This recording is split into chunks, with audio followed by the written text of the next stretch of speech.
Hi, hey, yo guys, welcome to the 420 show. Producer wangu sijui nini mbaya nikaa jadinyana ama amedinyana sana. Siezi anza ngoma na song. Na vile nilikuwa nataka kusikia ngoma yangu manze, lifestyle. Ngoma na song. Yeah, siezi anza show na song. Sorry about that. So this is Dizzo manze. Welcome to the 420 Strip Down show where we embrace the darkness and accept our weakness manze. All fucking day. So hapa hivi leo niko na my usual culprits. What's up, guys? Emmy here. On Sunday, join us because we'll be crucifying you guys, productively. Oh yeah. Yes. You better say it nicely. Ebu waambie venye Sunday we have a show with Emmy. Yeah, it's like a counseling show. And we unpack a lot of norms and just, systematic thinking, because we've just been systemized by this society, and we want to unpack some of those things, see, what feels natural and what feels right, because I think those two things are so different. So that's Crucified Sundays, every Sunday at 8:15 p.m. Join us on Twitter. Yeah, that's Amy. Alafu Sultan unataka Sultan from Dubai. Hey, what's up? I'm here with my two comrades. Comrades ama The comrades. call us kids, bro. I can call. I want you to accept that you are fucking old. I am old. Yes, sasa sema uko na watoi wako. Old is gold. No, we were not disputing. We were not disputing you being old. Tunasema tu accept. See, uzee ni hekima. By you sitting on the same level as your kids doesn't make you younger, doesn't make you stupid, just makes you even. And you try to interact and try to fit in their shoes to understand where they're coming from. You don't think it makes you younger? No, it doesn't make me any younger. I'm as old as fuck. But I still believe. Bro, that's a chick who's asked you. That chick has just asked you. I believe in that. Bro, that chick just asked you if it doesn't make you younger. Can you imagine? Maybe she sees you're a bit younger. You ain't seeing it that way. Ama unaogopa. But you lose my touch. Okay. Kwani youthfulness comes with stupidity. I see the youth at this generation. They're stupid. They're not stupid. Okay. They are victims. They keep on complaining each and every small item. The only thing I hear is just complain. This should have been. This is supposed to be. This is how it's supposed to be. So what I see is just victim mentality. What I don't see is, do they come together and build something of their own? Do they have their own ideas? Because what I see, like even every time I speak to Dizzy keep on bashing the old guys. Our ideas are stupid. Our ideas are fake. We keep on talking about experience. Then they don't think of experience. What they're thinking of is what they know. And they think what they know is a fact. At the end of the day, it's just a fuck up, an idea. I'm sorry to say that I'm using the F word, but it's a fact. So which generation is this that's a fuck up? I see a generation whereby which we are going to have very lazy people. No. You haven't answered her question, Sultan. Okay, why do you want me Which to answer? generation is this that you think is fucked up? The Gen Z. They are just confused. Hawana mwelekeo. They think they know it all, but they don't have a formula. They want things to be done in a certain way, which they have no fucking idea what is that way they're supposed to follow. So if we tell them our ways, they find our ways are so puny, it's not workable, it's not logic, it's a book mentality. But at the end of the day, it was working for us. And it has worked for us for a long time. And we've never complained. You look at the people of our generation. We used to make things work. We had structures, the structures which were put there by our forefathers, and we abide by them, and it worked for us. But the same structures, the same ideas, we put them to the Gen Z. They find they're not logical. They are not applicable. It's not what it doesn't make sense to them. So I asked these guys, do you think our ways were wrong? Your ways are better? Okay, show us your way. Let's see if we compare the two. We compare the two. Which is more logical? Which one works better than the other? So if I ask you, Sultan, what generation is your kid? It's a Gen Z generation. Which generation are you? No, it doesn't matter. He's the dad. I am the dad. So you have a problem with your son. I have no problem with my son. No. We are talking in general. Yes. You are talking as a dad, Mm-hmm. and you've referred to the Gen Z as a Yes. problem. Yes. So you have a problem with your son. So who's the problem? We are not the problem. We did our part and we played our part well. Bro, No, you we- don't understand your son. I don't You need- don't understand your son. So who's the problem? Is it the It is is it the him. responsibility of your son It's not to be him. a good son, or is it your responsibility to be a good parent? I'm not to understand him. I am to educate him, our ways. So for him, he's supposed to understand me, not me to understand him. I'm not the You student. are here. not I getting am- me. Sultan, you're not getting me. Please, ijibu tu hivi. Is it the responsibility of your son to be a good son, or is it the responsibility of a parent to be a good parent? It is a responsibility of the son to be a good son. And it is responsibility of a father to have transferred No. that It's not knowledge. two-way. It's not two-way, Sultan. Venye tu umeanza hivo, it already shows you are the problem. And we are not going to go back there. I've tried to show you where you people keep on throwing blames on your own kids.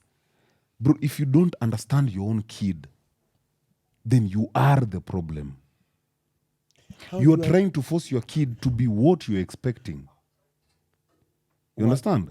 But anyway, we'll talk about today we want to talk about freedom. Sultan tukiingiaga na yeye anataka kutuingizaga zones zingine that are not even realistic. You see, this is the No, I problem. was going to- The same problem. I've just Wait. she's repeating exactly what I just said. Wait. And Sultan, please, when we do the Sunday show with Amy, I want you to join early so that you and Amy can do some. We unpack this topic. We Yes, need you to can. unpack it. Before we Because even me, I enter. have my own opinions, and mine is not going into even parenthood. It's this generational conversation we've been having. Everyone complained about millennials. Sunday. Sunday. I've seen how you're flowing with that shit. So what we are going to do today we're going to talk about freedom. Free fucking dome. Freedom. And there's a video I put up. Na kwa hiyo video niliongelelea, on the video I talked about freedom as a man. I didn't talk on freedom as women because I established, hadi niliongelelea hapo nikisema I have no facts on freedom about women. Yani, about women, I have no facts about women. For shit, I have nothing about women. But I have about men. Now, for men, it doesn't matter what you do in this life. Men need respect. It doesn't matter. Hii ukiambiwa sijui a man needs attention, a man will only get attention from a woman who respects him. A man will only need attention from a group of friends that respect him. There's no man who needs attention from a place where he's disrespected. No. Wanaume wengi hawataki kupatana mafamily gathering. Kwa nini? Because utapata kuna msee, if there's someone who's failed in life or in the family they've failed, they don't want to go to the family because they are disrespected. So for a man, freedom is when you can walk away from an environment that doesn't respect you. That is freedom for a man. Now, if you can't walk away, if paka I explained nikisema in marriages unapata kuna watu wengine mtu anakuja na kwambia I can't leave my marriage. Why? Because of kids. Bro, you're not free. As in, it's not that ni banta ama nini, it's just true, you're not free. If you can't leave your woman, unaanza kuja unasema by the me I love that woman. Bro, you're not free. Ebu imagine you're surviving in a relationship because you're surviving in a relationship with disrespect. Or in fact, bro, you're using disrespect for survival. You have nowhere to go, bruh. As in, so you're taking all the shit. And then you want to say you're free. If a woman can come and say, hey, it's better if I cry in a Range Rover, bro, it's not the same for a man to say, it's better I cry in a Range Rover than I cry in a Mabati. Bro, what man? So that was freedom for me. And Amy told me I have a very shallow... yeah. Amy told me I have a very shallow way of thinking. So Amy, Ebu tell me the freedom for... before we come to the freedom for women, because I didn't describe the freedom for women.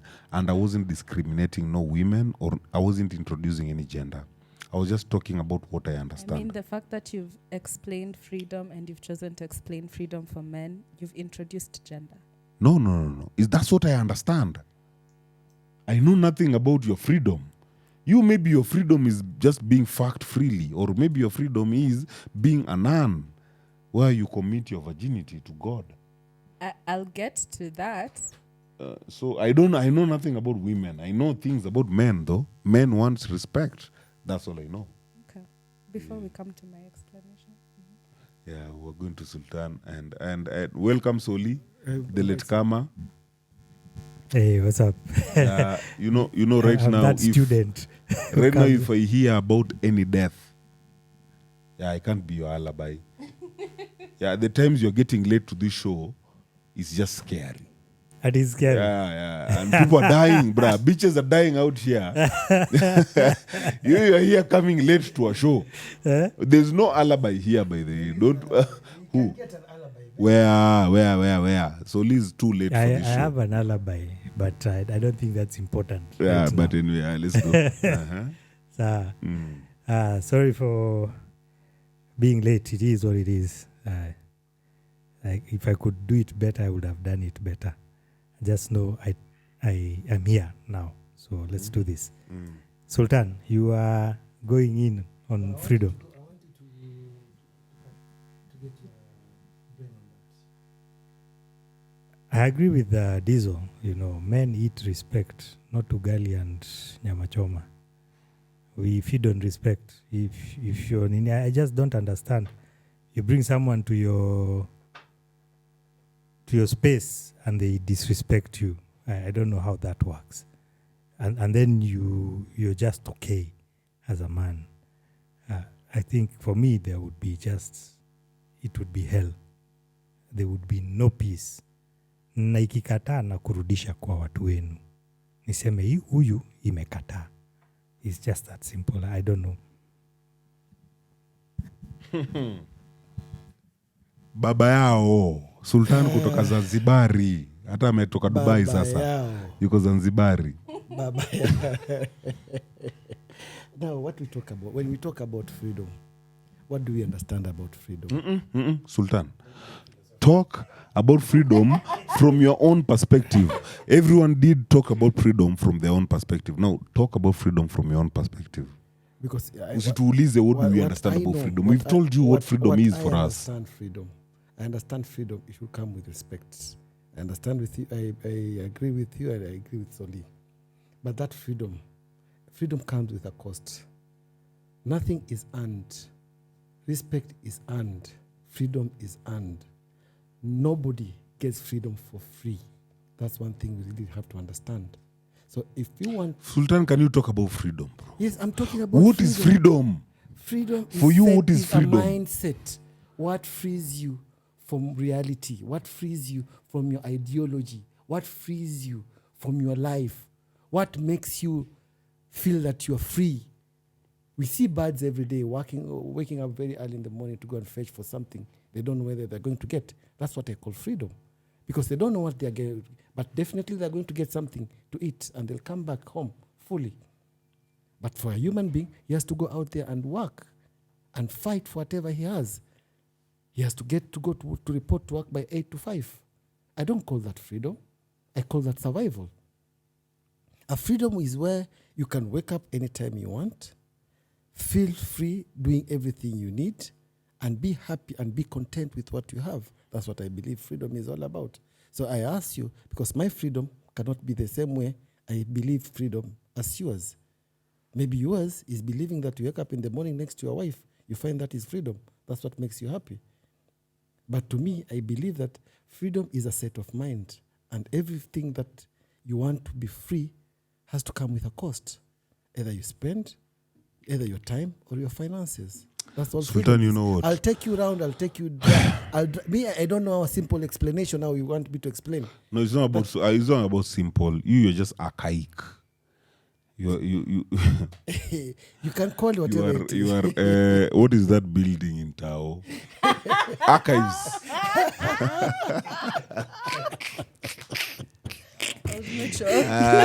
You are iko mbali na matusi. You know, But- no. but I As in, understand. the problem I have with you is your explanation is so general. As in, you're not specific with a certain cannot be situation. specific because- You just want to jump all over. No, Sultan, wait. I agree with you what you're talking about. Adi Soli amekwambia, stop being philosophical with this shit. As in, we are just very direct with it. And we've said, you as a fucking man, what do you consider freedom is? What is all this unaanza kuleta? Oh, we'll start with, how do you understand freedom? Bruh. Haya, I'm telling you. nyamaza, Haya, tusikie mwambie Amy. Amy. Amy now, as a woman, Sultan, what do you first consider of as all, freedom? I side with you on this one. I knew. I side Nothing with you. specific, nothing nowhere. Thank you. Yeah, I you said, just no, want no, to no. be. So, I knew there was just something Conversation, wrong. I said you have a very shallow approach. Hakuna kitu Sultan amesema na umesaid na yeye. No. Acha nijibu swali. Let me land my plane first. Freedom is that ability to just be boundless. You don't feel like there are limits to your expression. Now, you've brought it to like a male-female thing, which is okay. So your advice to men is, if you're like stuck in a disrespectful space, you're not a free person. Yep. Which is fine, because that's one situation in very many situations where a man can be trapped. It's one out of many. No. For a man, it's only respect, Amy. The entirety of a man is respect.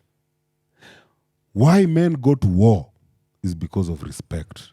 Why men fall in love is because of respect. Okay. For a man, everything is respect. Don't Sawa. contradict respect and ego. Those are two different things. I know that one is philosophical. Let me land my plane. So, May said you've narrowed this down to like a woman-man experience, which is okay. I'm with you.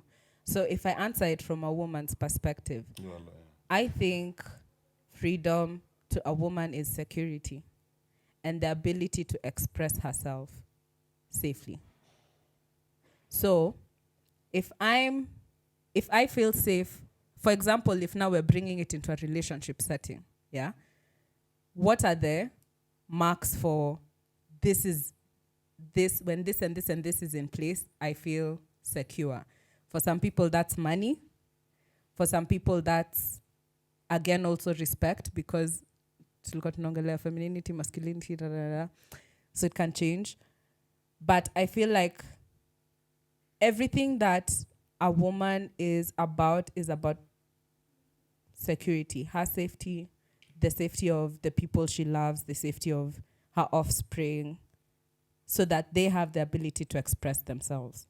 So if I feel, for me in a relationship setting, if I feel like I can't express myself fully with you for some reason, I'm tiptoeing around. Maybe your ego is too sensitive.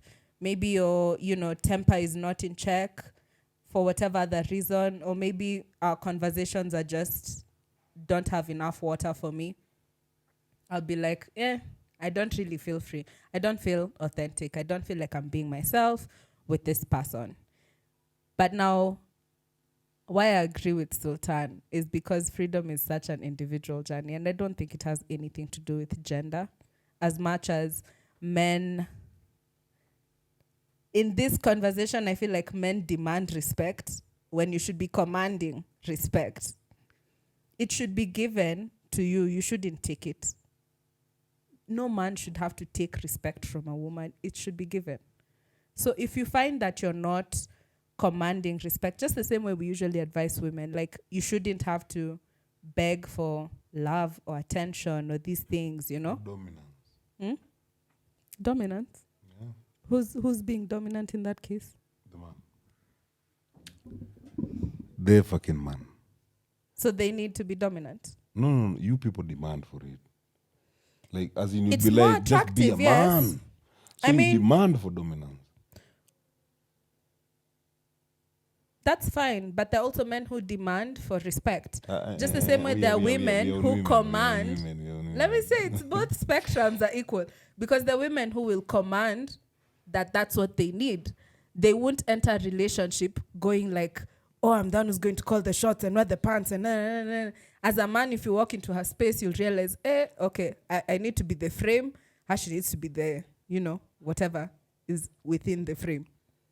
So it's all about commanding those things. It's not about demanding. If you find that you're demanding, then you're struggling with your ego or something. I'm still waiting for a place where you are agreeing with Sultan, because whatever you're talking about is you talking. No, me, I feel like I haven't heard freedom Sultan say all those things.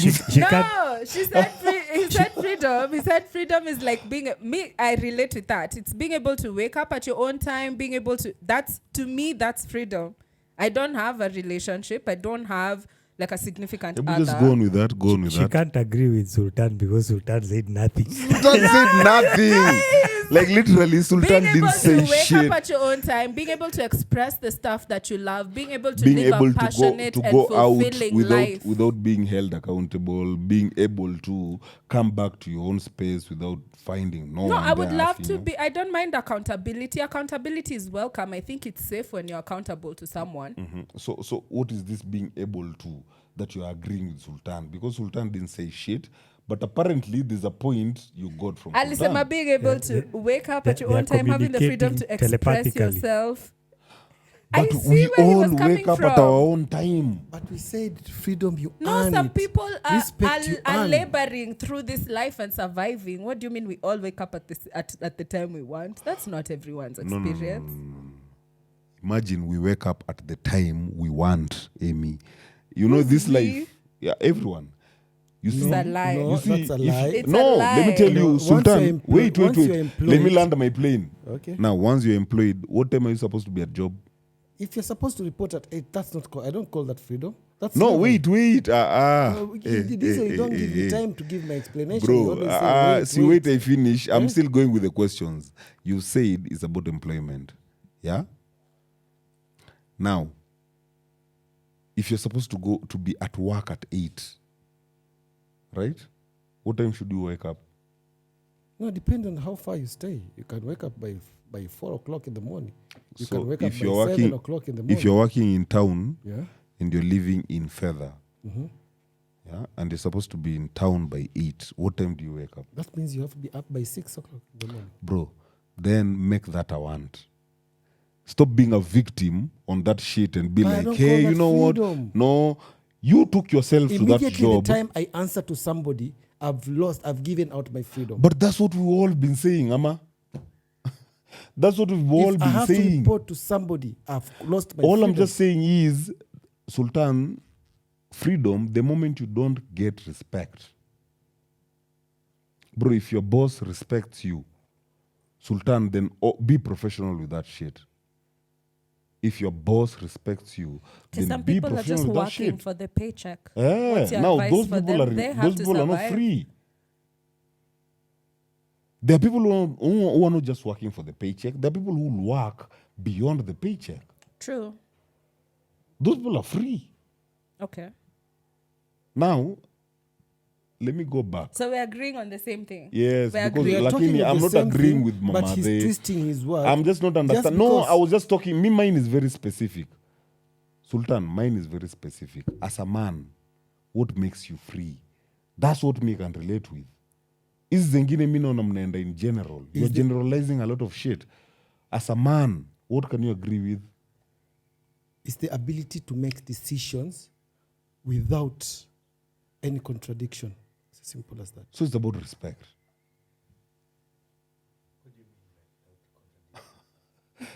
If I have to make a decision that I don't have to fear that Soli is going to question me, I don't have to fear that Diesel is going to question me, I don't have to fear that somebody is going to stand on my way. So I'm making decision out of my own free will. I don't care the repercussion. I don't care the results. That's what I call freedom. I wake up tomorrow, I say I don't want to go to work. I don't have to be answerable to anybody because that's my freedom. But I know if I don't go to work, I'll have to be answerable. I have to fake either I'm sick. I have to give I have to lie to give an excuse. But if I'm doing my own business, I can decide not to sleep to wake up in the morning, and nobody's going to question me. I don't have to explain to anybody that today I decided to sleep. That's what I call freedom. Freedom, I can go to shit, and even if I don't wipe myself, I don't have to answer to anybody. That's because I'm stinking. I call that freedom. Yeah, that's. I can walk out naked, so that nobody's asking me if I had to go to the gym. So we're back to authenticity. No, but that's what I'm saying. Freedom comes with a Authenticity. cost. Bro, you Sultan, smelling like shit in a society, that's not freedom. Yeah, that's not freedom. So what you're saying is Have you a seen madman small is free. kid? Have you seen a small kid? No, akisha Sultan jipupuya, is a na madman. akikimbia? No, you're not a small kid. Akikimbia. You're not a small kid. He's free. You're not To a him. small kid, Sultan. You're not a small kid. So what you're saying is a madman is free. You see, the way we think is what is clouting us from not. Is a being- madman free or not, Sultan? He is free. He doesn't care what. He doesn't care what you think. So It you is are not not his free. responsibility for you to make for you to understand him what he's going through. Okay, so you are not free, Sultan. I want that kid to run and come and sit on your lap. So Sultan, you're not free. He's not free because he's not a madman. I know he's taking us all. You know, you're giving us a generalization of what freedom is. Amy, freedom doesn't have limits. Yeah. We can go and go and go, right? Yeah. But can we be logical with this shit? Come on. So I'm asking him, he said, whatever is described, that's a madman. So if his freedom is a madman, why is he normal? What does he know about being free? But that's the thing. Freedom can't fit into one person's definition. It fits into your experience. It comes with a feeling. It comes with a feeling. Sasa mnataka kwanza kuleta vitu zingine No. complicated. Listen. It comes with Emi a feeling. umesema wanawake freedom yao ni? I'm being careful not to speak for all women because I don't know. But I just have the confidence to do that. security? I'd say security and love. Yeah. So when a woman is getting security and love, she's free. Yeah. Because, and especially if you're able to give those things to yourself. If it comes through a companion that's, bonus, yay. That's your style, yay. Good for you. But I feel like the thing that drives women to do stuff is love. If they feel like, and we always say this thing like, oh, women are so emotional, da, da, da, da. But it's what they're giving their heart to. That's the direction they move to. So if I feel limited, if I feel like I can't move in the direction that I love because of ABCD, then I don't feel free. If I feel like I can't go and visit this person because I fear how I'm going to be attacked on one end or whatever, it all boils down to love. It's like, and you have to be careful that it's not criticism you're fearing, So I feel like in a space where a woman is receiving love, I feel like they tend to be their most authentic self. And yes, I think we can correlate that with freedom. Why do I feel like we're in a therapy session today? We're not in the dark side today. Because you don't want to, because you just think in the darkness, all you have to do is shoot people down. No, it is dark because we need to go deep. Deep. What does somebody feel? How do you feel? You inside puny when ass you are motherfucker. free? You're the We are one. not in a Mbona nataka therapy kufight session. watu? Sultan amepeana description gani ndo anaitisha darkness? Okay, Sultan, please take us to the darkness you think we're supposed to be in. Because your description and Amy's description, Amy has a better description than yours. Bro, you But didn't I gave you describe my shit. description. What freedom is all about is all a set, is a mindset. Everything that we do, it's controlled by our mind. How we feel, what we do, how we relate to other people. It's all about freedom. It's all about what we create in our mind, the ideology we create in our mind, the visions we create in our mind before we act on them. It's what it calls freedom. That's bullshit. Now, if I create something because I am scared of the repercussion, then I'm not free. But you've given a definition. You've created something in your mind. Now you're telling someone, if you create this, then you're not free. Sultan, whatever you're talking about is bullshit. You ain't saying shit. Sultan amesema freedom is running around with shit on you. Freedom is shitty. And it doesn't come for free. That shit doesn't come That for shit free. doesn't come for free. Imagine that. Sultan, you haven't helped on that. Na hiyo naye ndashinda nikikushow kwa sababu if you're to talk about freedom, Sultan, I want you to talk about yourself. Are you free? Yes, I am free. Because why I say I'm free? Because I make my own decision. I make my own choices. I create my own path. I don't fear that somebody is going to question me. Because why? Because of my ethics doesn't allow me to go out of the way. So everything I do, I've practiced for so long, so it becomes natural to me. I don't expect somebody else to question what I do. So even if you question, that is on you, it's not on me anymore.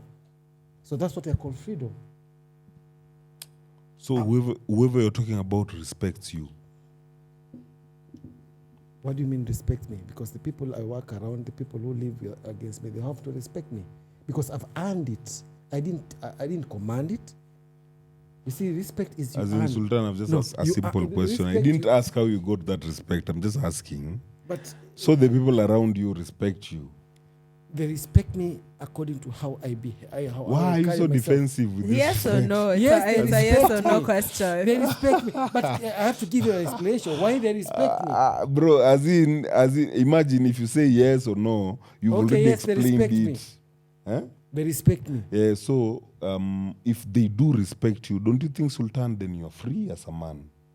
Of course, I'm Because free. your environment respects you. But you see, that's something I've earned. I can't just come It and start doesn't this. matter, Sultan, whether you earned it or you nini, does your environment respect you or not? I don't give a fuck what the environment does to me. Mayo, What matters, mayo. because I cannot, whatever happens, I cannot blame the society. The time I do that, I have a long journey to go. Everything I do, at the end of the day, whatever results come, I'll embrace it because it's all upon me. I don't have to blame anybody. I don't go out to blame the society. I don't blame the people around me. I don't blame anybody, in short. I embrace whatever good and bad what comes to me because it is my choice, it's my decision. And I believe whatever I decide to do, I know there are going to be repercussions. I know they are going to have performed results. So those results are what creates the future of tomorrow. Because I believe that whatever I'm doing now, it will be the results for tomorrow. Nothing just happens. I believe every situation it's a concurrent of something, of an event, what is happening now. That's what I call freedom. To me, I know it's a bullshit explanation, but to me it makes sense. To you, it doesn't make sense. Sultan, you know, it's not bullshit, manze. As in, hata venye umeisema, you think we think it's a bullshit explanation. Tari may explain, Sultan, for you. Umejua chenye umesema, it makes sense. I'm just giving you an explanation. No, wait. No, it doesn't matter. Sultan, sidhani kama unaongelea man as a man. Sultan, do you think a woman should rule? No, a woman is not logic. They work with their feelings. Oh, Mr. So most of the time, why we pick men as leaders is because men are logical. I feel We like don't Men act are on these who are their logical. you're the people feminists fight. Which men No. are these who are logical? if I whatever rules, because even in Islam, we cannot be led by a woman. Even in our prayers, we pray differently from women. We don't interact with women. Even in our gatherings, women play their own part and men play their own part. It is natural when men and women interact together. There's going to be confusion. That's what has happened since day immemorial. So even when we go to mosque, we don't pray together with women. When we go for wedding interaction, women have their own thing and men, they have their own thing. So when you tell me a woman to lead, it's like telling me a woman who lead in a prayer, which is next to impossible. So that's my belief. A woman leading a prayer is next to impossible. Yes, in Islam, So why are you talking it about can never love? happen. Sultan, why are you talking about love? It can never happen. What if your wife wanted it? She can never. It has never happened. She can never lead me in a prayer. But you as a Muslim can marry more than one wife. Yes, I can marry 4 wives. Why didn't you do that? Be specific, please. Now you see, that's my freedom now. That was So my you didn't have the freedom. No, that is my because freedom. you're no. After- We know your story. Yes, you know my story. Yes, You yes, don't have to go there. No, That's we what I'm have to. saying. We are going there because Because we want that's the a choice. details to the freedom. Yeah, that was a choice. It wasn't And your that's choice. a decision. I can stand by it. And I But say, it wasn't your choice, Sultan. after Pena Mike. It wasn't your choice. Resulta vitu zingine mtu sema tu I changed my mind. my mind was changed. Freedom of Nasema tu choice. I changed my mind. Bro. Sikiza Do I have Sultan. you on this one? Vitu A woman could understand this. usiseme my mind was changed. Usema tu I changed my I mind. changed. And you stand on your square. Hakuna mtu atakuuliza kwani Bro, his mind was changed. Yes, my mind was changed. So Sultan doesn't know what freedom is. Sultan, you're not free. That's what you believe. No, as in, okay. I'm here with a woman. Now, Amy is my wife, yeah? In our religion or in our culture, Amy, I'm supposed to be marrying 4 women. Which is not mandatory, but go on. Yeah? Then I've found another woman because I don't like your cooking. But you have too much soup in your food. Yeah. I don't like your cooking. So I've decided to go to another Chile who knows how to cook. Okay. Is that fair so far? I'm not leaving you. I mean, it's your to preference. bring you an assistant. I'm bringing another assistant. As in now, I don't need to be eating your ugly ass food. As in, I'm not in prison. So you have a preference of having another option.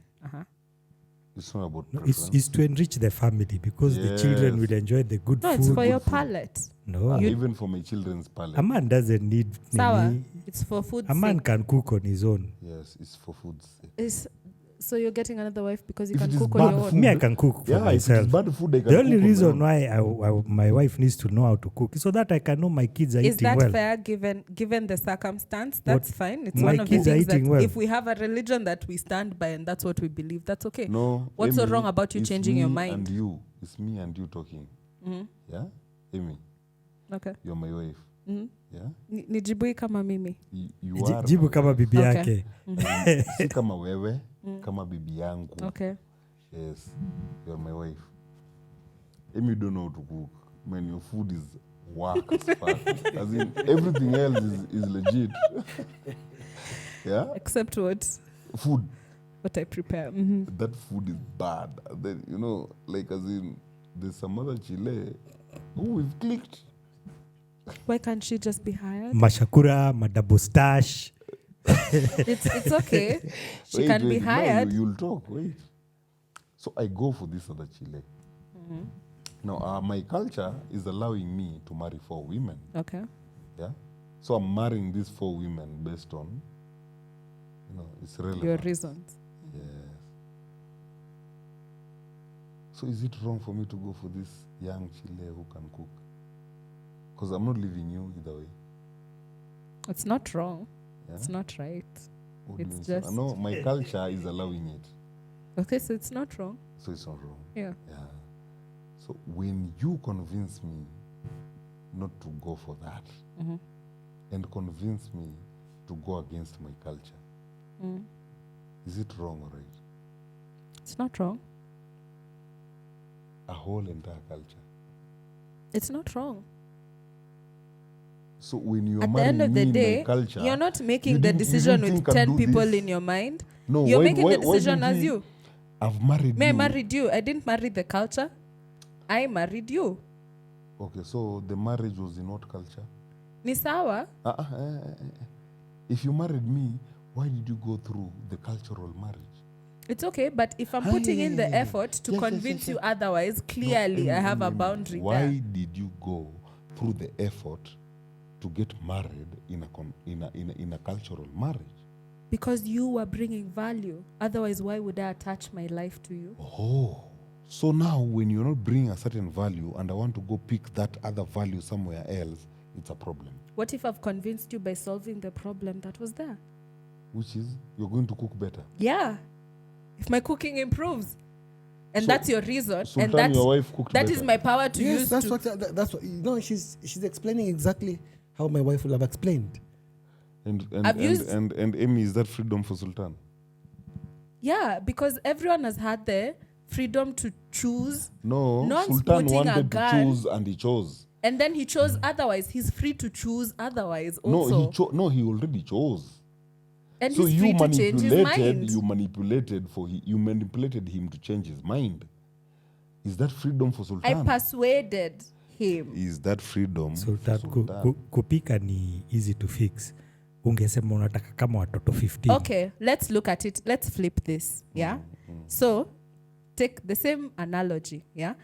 I've figured out the problem, I've solved it. Then now you say, no, I just want another wife. So my question will be, okay, what's your reason now? Because ile shida ulileta mbeleni haiko. What is your reason now? And you don't have another reason. Isn't that reason enough for you to not choose the other person? No, as in Because this what case- you're no, describing let is me you would tell have you- another reason. Let me tell you what freedom is. I've decided to go for another woman who can cook. Amy, I'm going for another woman who can cook. I'm not coming to sit with you. That's freedom. Sawa. And You now get? I know how to cook. So no, as in, I know you know how to cook, but I don't like your food. I know you know how to cook, but I don't like your food. Kwa hii equation tumeingiza, I've improved my cooking. No. When I wanted you to improve, you didn't. That's so you'll why hold it against me. Because I'm this not comes holding down to it the question against- of love for women. Yeah, such as that love is the It problem. comes down to the question that of Is love. the problem. Because you're making decisions. Yes, I understand you're going by logic. But I'm expressing as a woman where I'm coming from and how it's going to make me feel. The question is, do you care about how I'm going to feel? Yeah, I do care. So make your decisions appropriately. Like, Yeah, in I line don't with like that. your food and I'm bringing you a helper. But I've solved the problem and I've learned how no, to you cook. haven't. As in, can you, Amy? That's something we need to ask him. Who? And that's what happened. Yeah, did she improve the cooking or not? This see- analogy is so simple. Kulikuwa na shida, he had something, another solution he found, and then the person said, okay, I'm going to pull up my socks, solved the problem, and now he didn't have another reason to take on another person. That's not freedom. That's You've manipulated freedom. my freedom. As in, Amy, I was okay with the way you are. I don't even want you to change. You understand? So it's not about the food, it's about having another wife. No. Yeah. Okay, ngoja, In your ngoja, explanation, No, it's not wait, about the wait, food. Wait. Amy, you don't know how to cook. And I've improved. No, you don't know how to cook. Sawa. Tuko hapo. I haven't told you don't know how to cook. I've just realized you don't know how to cook and I've accepted you like that. Okay. Sindio? Okay. Now I want to bring another woman who knows how to cook. Okay. I don't want you to change to know how to cook. Okay. You don't know how to cook. I can also suggest that we hire the woman for the services of cooking. Then I don't have freedom. Why are you suggesting for me? It's a suggestion. What I decide? It's Many- not a Amy. suggestion is not a gun to your Amy. head. Many my have God. been hired and men have gotten into trouble. That's fine. But me, I'm saying here we're problem solving. So, no, we're just approaching because what I feel, your energy is like, no, the woman has to be there. Doesn't have to participate. But where's her expression? Where is her expression So becoming where's valuable? my expression as the woman has to be there? I've made a suggestion. Me making where a is suggestion I didn't doesn't need, emasculate no, I did, you. no, again, Amy, it's not a war. I don't need your suggestion. You understand? So why are you floating the ideas to me? So I you let didn't your float bila it. kuniambia. I didn't. Yeah, For you me- telling me you're for me bringing in to another come- wife is no, running it by me. No, you'll see her. You'll see her, as in, you'll be like, I'm building another house over there. Like, whose house is that? You're going to meet her soon. That's freedom. But no, that's when I said I disagree. freedom comes with a cost. No, that's freedom, Lakini. No, that's freedom No, comes with a cost. Sultan, is it freedom Because or not? when you brought this person in the house, you So knew that now she you didn't know want how to cook. explain freedom. No, that's what I'm As saying. in, what is freedom? It's a state of mind. That's what I'm saying. So now in this case, Sultan, I've decided to bring another woman who I want her food. I don't want my woman to change and learn how to cook. But she has just explained to you if that is the reason, she's going to pull up her socks. And I don't want The you to do situation will that. change. As in, I And want to be free. Her, she knows that immediately the other woman is coming. Sultan, she's going to share the. you're- hold on. you're not It's getting going me. No, you it's just going want to be free it's just to going stick it in compromise- someone else's It's going to pussy. compromise her happiness. And It's Amy, go- this is what I'm saying. If you don't like me having another, so you leave. You understand? No, you're As not. in, I want to be free enough to make my decisions. And you see, someone like you will get left, and someone like him will have a surviving marriage. Now, that's what I'm saying. Now, tukuje hapa hivi. And no tukuje- one is wait, bound. wait. Everyone is free in their No, own yes, sense. yes. Na sa tukuje hapo. Can everyone be free in their own selves? Because in the same situation, there's a woman who at times doesn't want their husbands in the house. Yeah. Yeah? But the husband has to be in the house. Yeah? Is that freedom for the woman? Circumstances are different. Ah, fuck that shit. It As is in, not- bro, it we are is- just no, talking no, no. about freedom. Freedom We're is, talking of Amy, you be free, I be free. Right? the time that if somebody You can doesn't make your want- decisions the way you want. I can make my decisions the way I want. Now, if I make my decisions to only have you, and you make your decisions to only have me, then we are both free. But when I make a decision to add another person, then you bring your entitlement that you want to learn about that shit, then I'm not free. Whenever I want to do something, you'll be like, I'll do that. Then I'm not free. And you see now that means you're not with someone who understood your level of expression, because I feel like you can't just flip the table in the middle. Those are things There's no utaambiwa mtu flipping before now. you Ndio walk hii- into ndio hii such a maana- commitment. ndio maana naingilia huu mtu. Ndio maana naingilia huu mtu. Amy, I'm Muslim. Right? When I'm marrying you, how many women should I have? It's not how many years. Hey. Respect yourself with that small mic. First of all, I don't think it's a This is a should. nigga. No, It's you can. Am I sasa wrong? It's not a must. maswali naye. If you are able, physically, financially, spiritually, Amy, then you're there's coming that to a Muslim. agreement. You're coming to a Muslim It's a nigga. can thing. It's not a It's should. not a must that you marry 4 women. Unaongea ni kama a Muslim with one wife is a failure. That's what is. You're coming to a Muslim nigga, right? Yeah. Yeah, you're coming Okay. to Yeah. you're I coming hear to a you. Muslim nigga. Meaning, in your head, this nigga can get any woman. True. Yeah? Yeah. He can get as many as 4 women. Yeah. Yeah? So when you come and change that, is this Muslim man... But for me, knowing that I'm coming to a Muslim guy, Paka, you get married in I a would have Muslim that wedding. conversation before. No, you get married in a Muslim wedding. You even change. You convert. You become a Muslim. Still, that conversation would have to have been had before. Why did you convert, you pioneers, motherfucker? Why did you convert? Because of love. Unaongeleka, people don't do these things You know, you day can't to day. understand because Let he's me not tell you, into- let me tell you, Amy. You know me, actually, mimi chenyuni piss off na Sultan. Chenyuni piss off full time. Is that Sultan is not free. Oh, I'm fucking free as a bird. I wouldn't be here Let if me- I'm not yani, free. That's what I pisses wouldn't me be off here if with I'm Sultan. not free. Sultan is not free. So, Sultan made all his decisions Also ishi kama based, bachelor bwana. based on his partner. Nani? Sultan. Anatuambia nini huyu? Aishi. Ishi kama bachelor Bro, bwana. let me tell you, Sultan is not free. And if Sultan is free, then Sultan na bibi yake are not in that normal marriage that people talk about. So what's normal? Normal to you.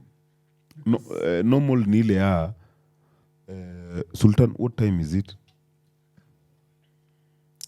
Be home by. Hmm? Be home by. As in, where are you? Where are you? It's late. Sindio? Where are you? And then tuongele ukweli yako wapi. Si yako hapa anafanya podcast. Podcast ya darkness. We are going all the way with everything. This is your woman you've had for how many years? 33 years. Yeah, it's older than Amy. 100%. Yani, You just rooping me. Hey, you're savage. It's okay. Let's be savage together. yeah. So now, Amy, in that relationship, is it normal? It's very, very normal. I think it's admirable also. Yeah, See, that the wife freedom. can let him be free the way That he wants. freedom. It's admirable. Because you I can feel like, understand. Kuna ile honestly, swali and not many uliulizwa- people have a 33 years old testimony to their togetherness. Obviously, check it. there's We are talking something they're about doing freedom right. here. We are talking about freedom. So the nigga is not free. So he's okay enduring whatever is enduring. I'm not enduring. That You know, is- in the Bible they say love is long suffering Yes, in the Bible. and it endures. Yeah, in the Bible. It endures. So unaona jamaa tukiipeleka tu vizuri. Umesema it's admirable. Him being married, right? For 33 years. Him being able to sustain that commitment, yeah. So where is the freedom coming in this situation? The freedom, for me, how I see it from an outsider's perspective, yeah, is the fact that he's able to make a certain decision and stick by it. In the event that he wants to do something different, the cause of him wanting to do something different will affect the situation to still make the environment favorable for him. And then after that, he will still wake up and say, okay, so this is what I choose to do. So no one is So whose environment is this he's protecting? theirs. No. The moment you become sema tu- joined, it's but- your but- environment. It's not hers or his. Sultan wanted a woman who could cook, man. So if it was a joint environment, si ungekubaliana na hiyo. She would have helped me look for a woman who could cook. See, that's why he was trying to find someone to add to the environment. Then things changed. Why didn't the woman help me look for a woman who could cook? You just sound like you just want to have an extra woman. No, I'm sounding like I just want to be free. But you see, When you're Amy giving- tell And you're you- correlating having You're an giving extra me my woman to story. freedom. No, Yeah. it's not. It is a decision. Amy. You see, No. in life, ngoja, Wait. in life, Unajua The question Sultan, you what should you're not ask getting, Sultan, what you're not getting. You decided, as in nyinyi sijui kama mnaelewa what freedom is. Nimesema freedom is you. In fact, for me, nimesema as a man, walking away from an environment that you are Use not that word respected. as a man. Don't Wait, use no, that no, no, word no, as a man. Sultan, and I'm going to use it because that's what I can comprehend. Don't use Hii that word you know, as a- none of venye listen. I've discussed with you so many Immediately things a I'm man not starts comprehending. a sentence by You as know? a man. No, wait, as a man, No, you can't use that. Say as Diesel, not as a man. I'm a man. No, you're a man, but you are Diesel. So I'm going to say So as a in your man. opinion, As and a man. Oyugi's opinion, I haven't said as we. women. No, no, Bro, I've talked as a man. You're Which is generalizing. Diesel by default. No, it's not Diesel. Say as Bro, I, you're as just me. so fucking sensitive. No. And you're not just sounding like a woman. Bro, as a man.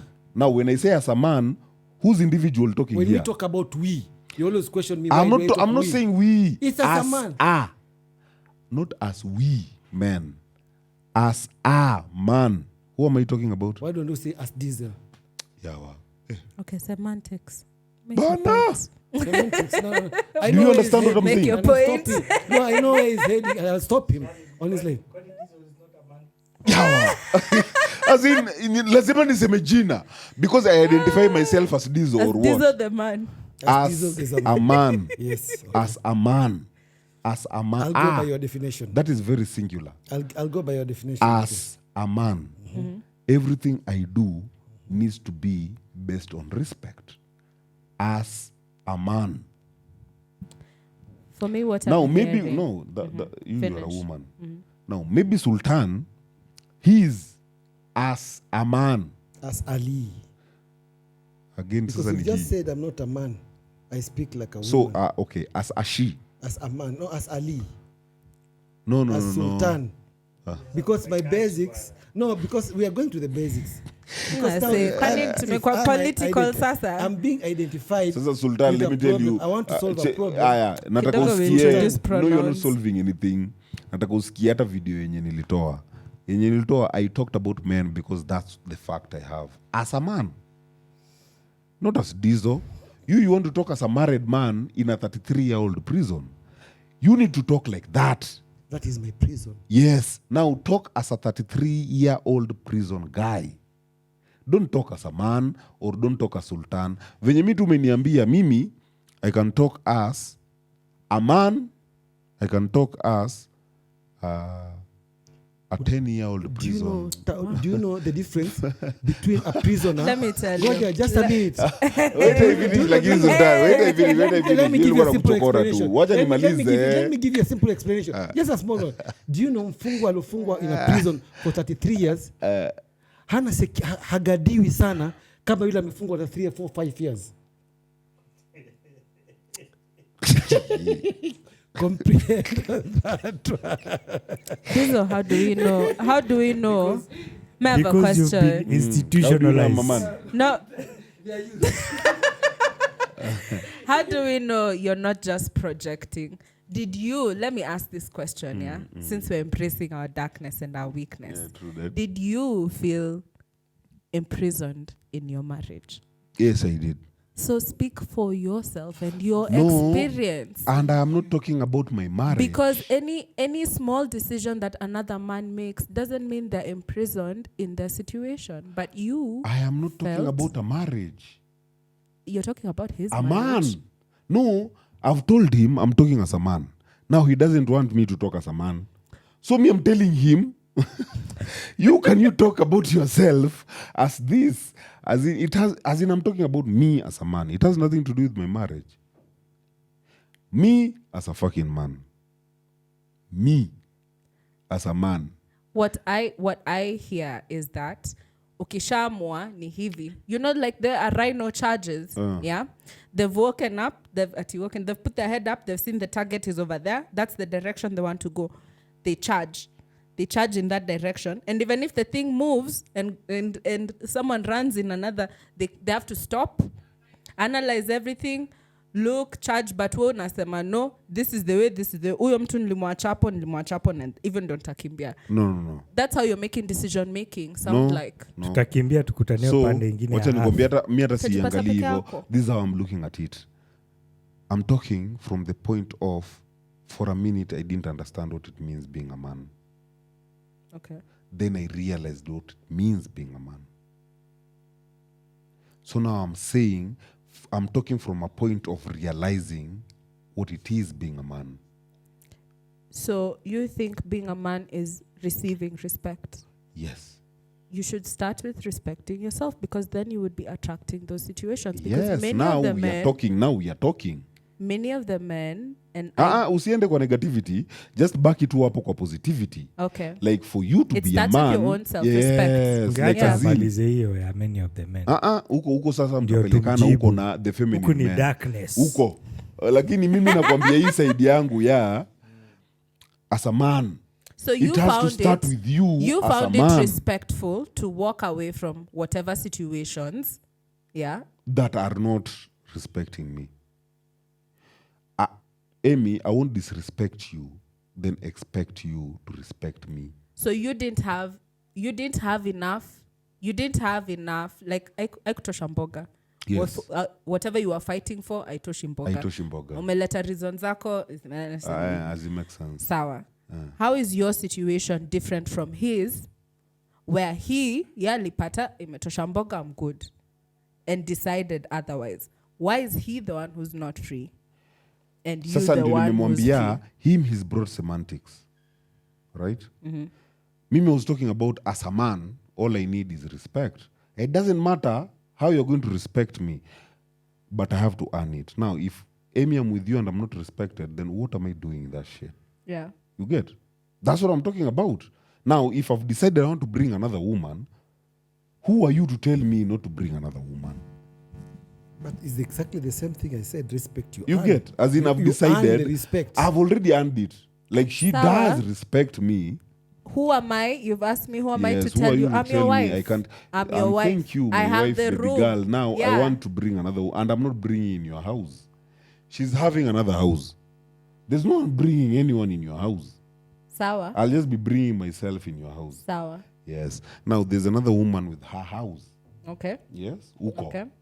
You don't even need to meet. Sawa.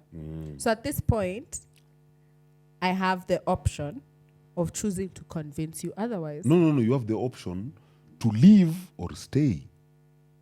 Or choose to convince you because I No, think I there's don't need to something be worth convinced. fighting for. I'm free to make a decision. In your case, clearly I wouldn't have chosen to fight because I'm like, what am I fighting for? So But why? in another situation, because men are not the same, I'd be like, there's a lot to fight for here. Let me put in effort. With a kafukuzui.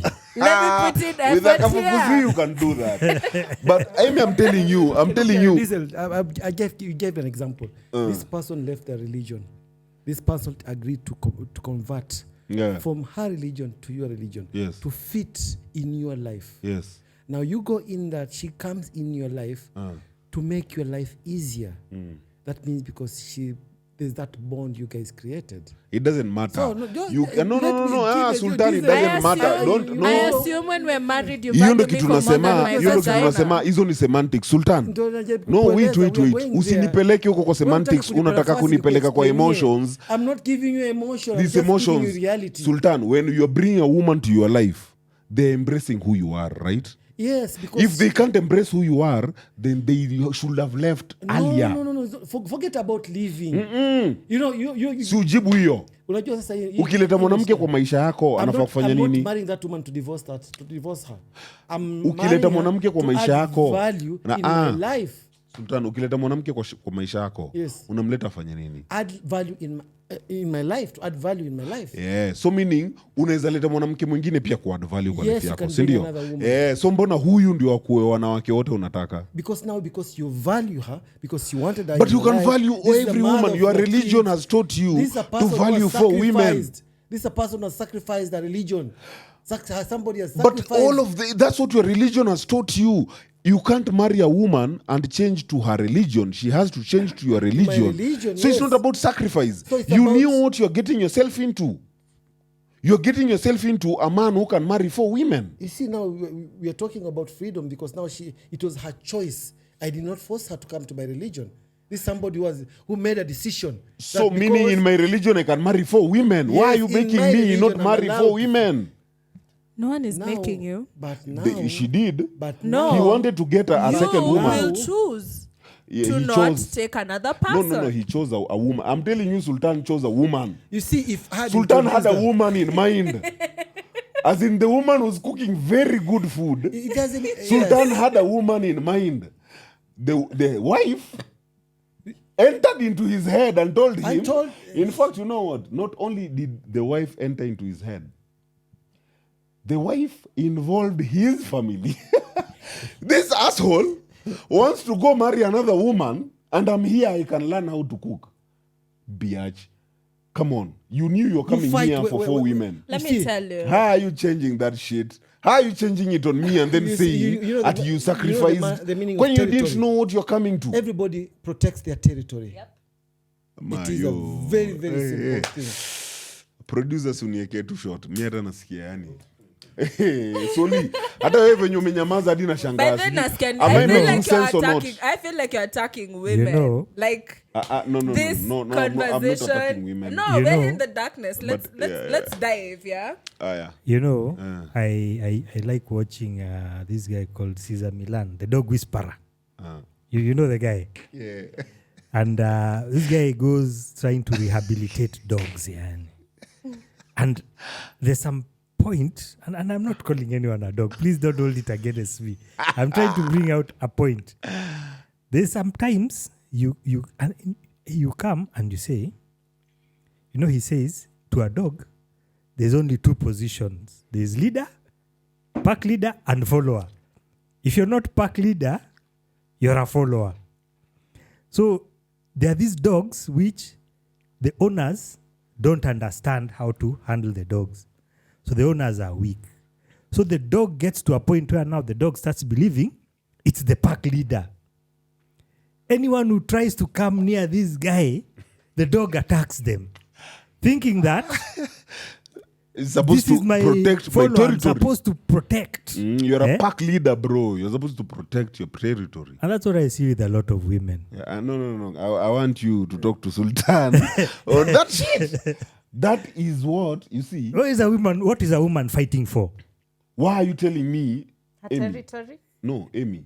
Your territory. When you're coming to marry a Muslim, So what is your how do territory? you sacrifice your religion? What are you expecting from this Muslim man and their culture? Pay. What are you expecting from this man and their culture? I hear where you're going, But as the woman, now you're asking me that question, yeah? I'm assuming I've made this decision. As the woman, part of me is also allowed to feel and think that I can convince, because this is the pride of femininity, which we'll get into, yeah? The art of seduction, the art of convincing, the art of persuasion, all these things are strengths in femininity, you know? You don't convince someone by force. You don't put a gun to their head. You hope they will give you the outcome you're looking for, and you will try.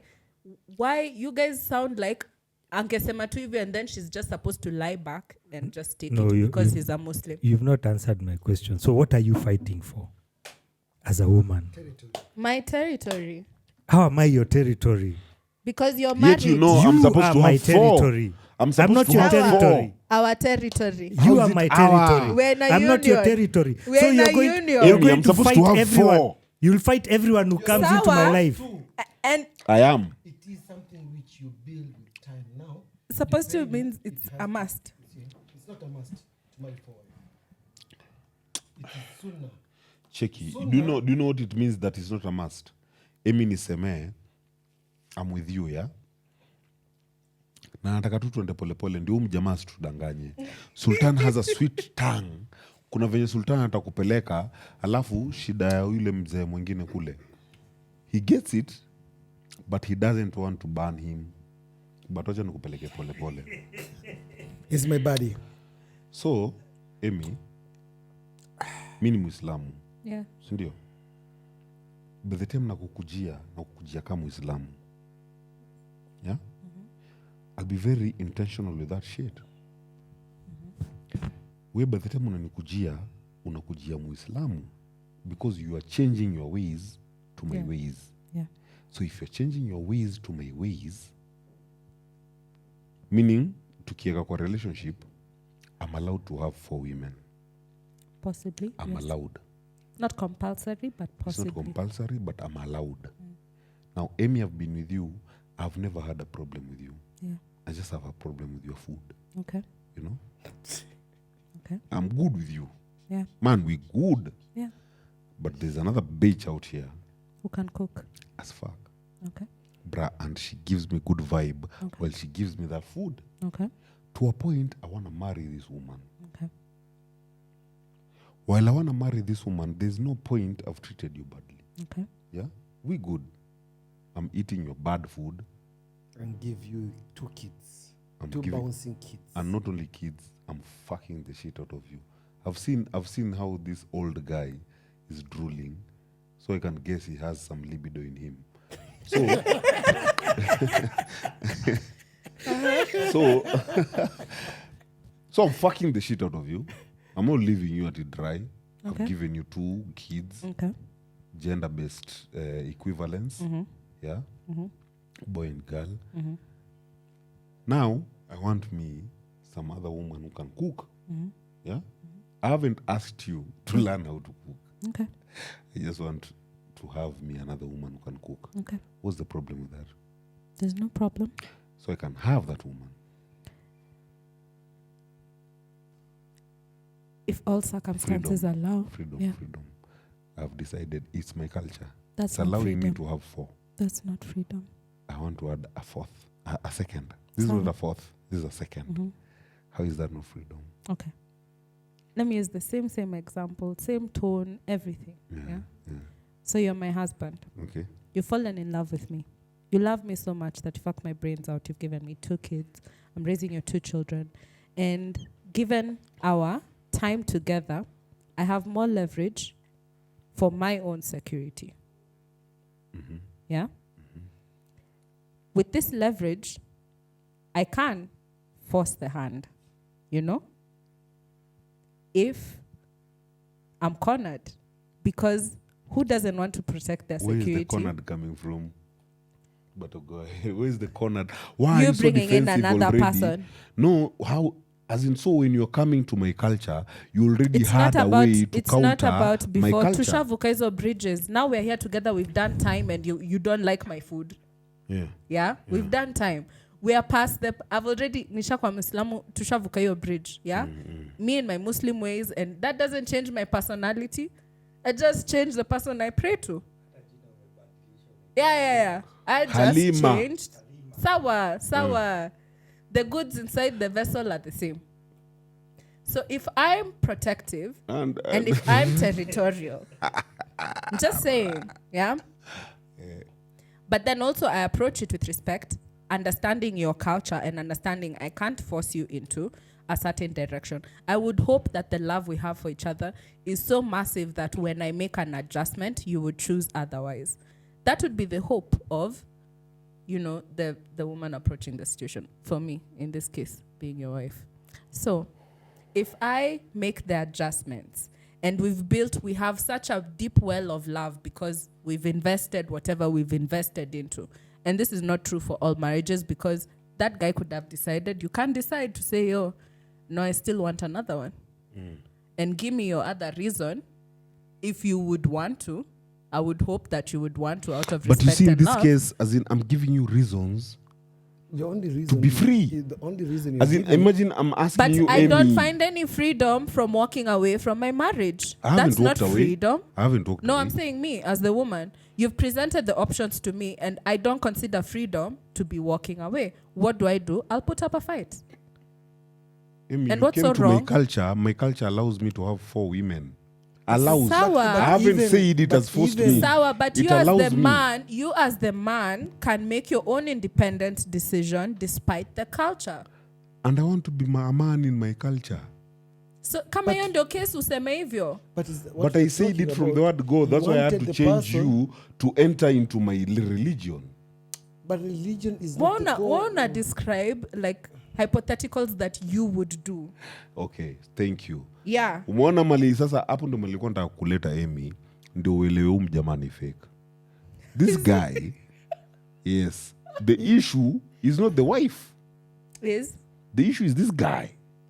Because I made a decision. You didn't make I had a fucking... freedom. Wait, I had a Sultan. freedom of deciding I could have gone ahead, Sultan. marry the second woman.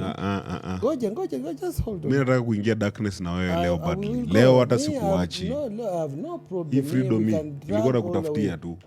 Because now I had a freedom, I would have taken my stand and decided to marry that woman. And what will have been the reaction? Because now, when we talk about freedom comes with a cost, that means I will have lost respect of my first wife. I will have lost the love of my life. I will have lost the respect which I earned for a long time from the person who I brought her in my life. This woman will have felt she was betrayed because of the decisions I made. Because if I was upright, I would have introduced her in my religion from the day one, telling her that I'm converting you, I am marrying you in my religion, knowing that in some years to come, I might bring somebody else because my religion allows me as courtesy of the love we have. So it will have been our obligation to decide whether to convert and come and marry me. But I did not put that right because I was overwhelmed with the love she gave me, till that I agreed to convert her to bring her in my life. This person gives you 2 kids. In years to come, you find that the cooking is bad. It's not the kind of food you get. Then you meet this other woman who shows you another part of life, because now she comes from your own Good trade. pussy, good food. Whatever you call it. Oh boy. Zote. Mwanamume akaangalia akasema hapa. I want to bring this as a second wife. But now, because of the love you have for that first person, as courtesy, you say that, and let me bring somebody else, ask you the reason why you want to disrupt the love, the whatever association we have between me and you. Say, one thing, I don't like the way you cook. You don't spend enough time with me, and I miss some few things, because I think our traditionals are clashing. So I'm bringing this other person to come and fill the parts which you are not able to fulfill. She sits down and asks me, what are these things that you feel you're not comfortable with? I say, first thing, you don't cook well. Is that it? He says, maybe you don't spend enough time with me. I feel like I'm outsider because you spend more time with the kids. Or you spend more time at your workplace. I may spend more time with your family. So I feel like neglected. So I have this person who's going to fill that part. Then this person turns around and tell you, if that's the case, then don't bring somebody else to come and distract me. I will fill the gap. I will pull up my socks. I will be there for you. I will be obliged to be able to learn whatever you did, because you did not approach me and complain about the situation. Because if you had come fast forward, I will have done better. They say, promises you that if you don't go ahead with that decision, I will do better. And since you know you love your kid and you love the person you're talking to, you give that opportunity. Because you know that way very well, if she doesn't do that, you have an option. Yeah, bruh. So, for That's a as fucking courtesy, movie. as a courtesy, That's a as fucking man, movie. as a man, This and guy the is love reading you have, you a and fairy you tale know, story. you know, I'm giving What you the exactly fuck how is that it shit? was. You are justifying yourself for No, I'm being puny. telling you, you heard the story from me, and I'm telling you exactly how it was. And that's how I've always explained it to you. So Sultan, because of the love you have between the two Mimi of you, nimekuuliza tu you say, kitu let me moja. give this woman a chance. And this woman turns around and be a different person and gives you everything that you desired. So what was the freedom there? Where was the freedom? In fact, I think I even earned more love and respect from the person that I thought she didn't have gave me enough. So you had to go fuck another chick for your You see, wife to fucking change communication. that shit. Those are not Communication. marital domains. These things happen. They happen. So meaning And this it's is the where- same even Solution. for the Chile. She has to go fuck another nigga for the nigger to also. Is that how change is brought about in marriage? I mean, we don't know. People miss married. Amani haiji bila ncha ya upanga. Sometimes you have to fight to get what you want. Most of the time people have to fight to get what they want. And let me tell you, this is why I was tying my point to his. I feel like the biggest space we talk about freedom is expression. And the story he's explained is a narrative of two people expressing and not expressing feeling like I have to walk on eggshells, I have to pretend, I have to put it. No, everyone just brings their truth forward and then you find a way forward. So everyone feels free to express themselves.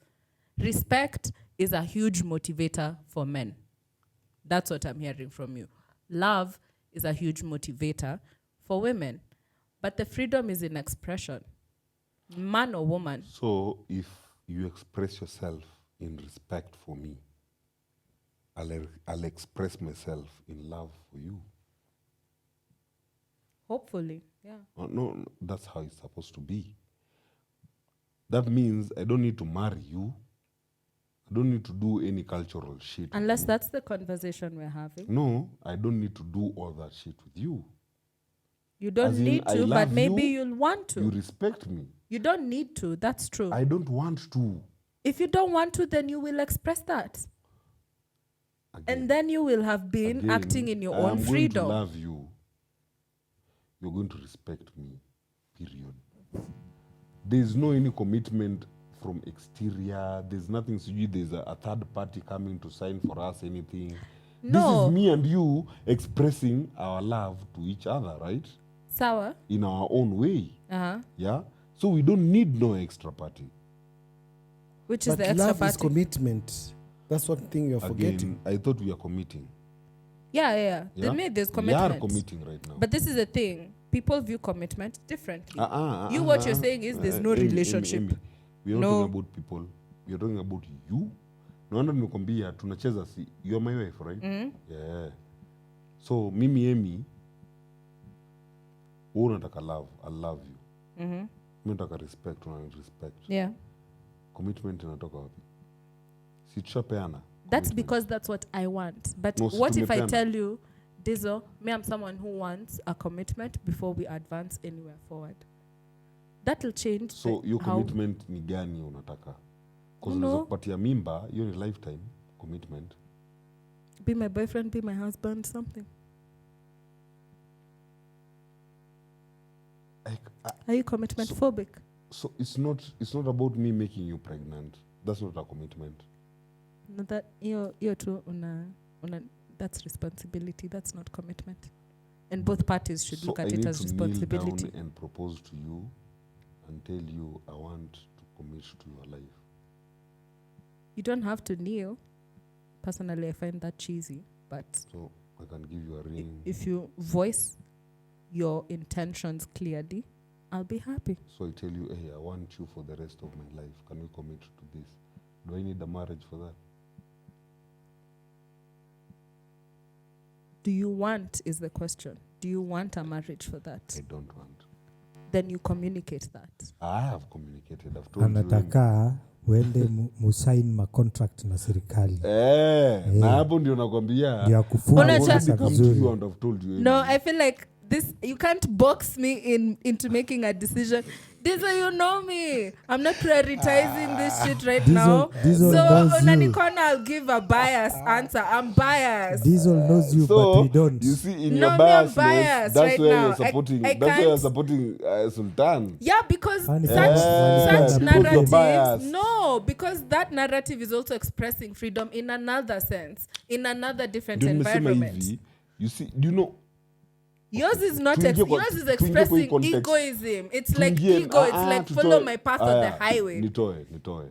And me mine by then. Yours is my path on the highway. the How is highway. that freedom? So it's not freedom for you, but it's freedom for me. Sawa. You get. And then I will walk Meaning away. kuna wale wenye wana prefer your path of the highway. Kuna watu wana prefer hiyo, yeah. Si ndio? So meaning, see you go where you're wanted. Right? Clearly, he's 33 years into where he's wanted. Yeah, so he's in prison. So nilikuwa nakwambia No, work on a commitment phobia. And then ulidungwa, you've clearly been stung in the past. You felt No. imprisoned. Now you want to attack everyone who has a successful story. Is the ideology. No, I'm not. And I'm, say I'm they're not free because- I'm not attacking anyone. hiyo si kitu. Dizo ndio chairman wa Who Hurt You Club. So sijui kama Let me hiyo tell you. ishishuaje. Should ask him who hurt you. He's a chairman. He's our Let me tell chairman. you. Haya, hiyo mi hizo hata mnasema hata hizo mnadanganya. Emi naiweka hivi. Mjamaa haja kuambia hiyo story yote na nataka tu muelewe where I'm coming from. Tafadhali. It has nothing to do with hurt. It has nothing to do with love. Wacha niweke hivyo. Okay. It has everything to do with being genuine. So in this situation, me, I'm commenting on purely what has been shared. And that's the beauty of being an outsider. Yeah. So Is mi sina hizo wacha details zote niendelee zingine sasa. zenye. Wacha niendelee. So me, I'm giving you this scenario. Emi, I'm a Muslim. Umerudia hii Yeah, scenario Kitu kama Beregea, mara tatu he sasa. doesn't want to get off it. She has already So niache understood. niangushe kwa sababu mnataka kuniangusha kwa vitu zenu. Emi, I'm a Muslim. Okay. Yeah. What does a Muslim entail as a man? You want me to answer that question? Yes, please. I'm a woman and not a Muslim. What does a Muslim entail? What does the Muslim culture entail as a man? It's many things. I Anaweza don't think kuwa na it's bibi just- wanne. That's one. Yeah. So meaning love in Muslim is not the love in Christianity. Love in Muslim is all about responsibility. Which I think is a bigger show of love. Responsibility. Yeah. So by the time you're coming to marry me as a Muslim, you need to understand you're coming in as a responsibility. Not as a choice But maker.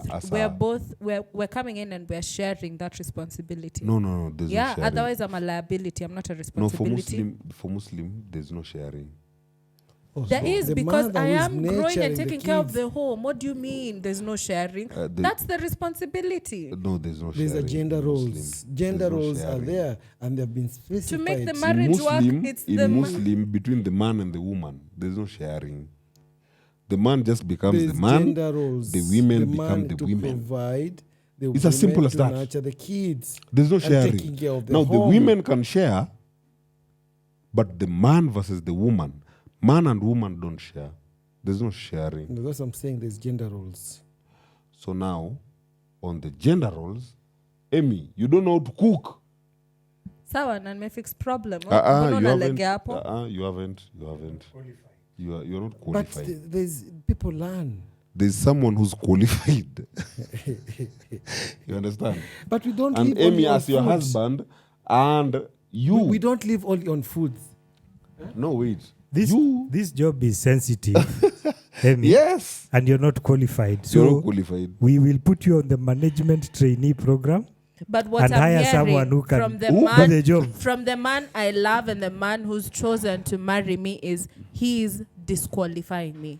Yes. He's disqualifying me and saying I'm not capable of learning. I'm not capable of improving and meeting his needs. Yes, He's yes. not disqualifying you. You Then just he's not not qualified. showing love. You're not qualified. He's not You're just because not you need qualified. No amount of As in- wishing. Sawa, Even and you that's don't know a how to cook. temporary thing. Even if he decided to qualify that's a you, temporary thing. Why Even did you if you know? decided Why to did you qualify know how you, to cook? you still would know how to cook. That's a temporary thing. It can be learned.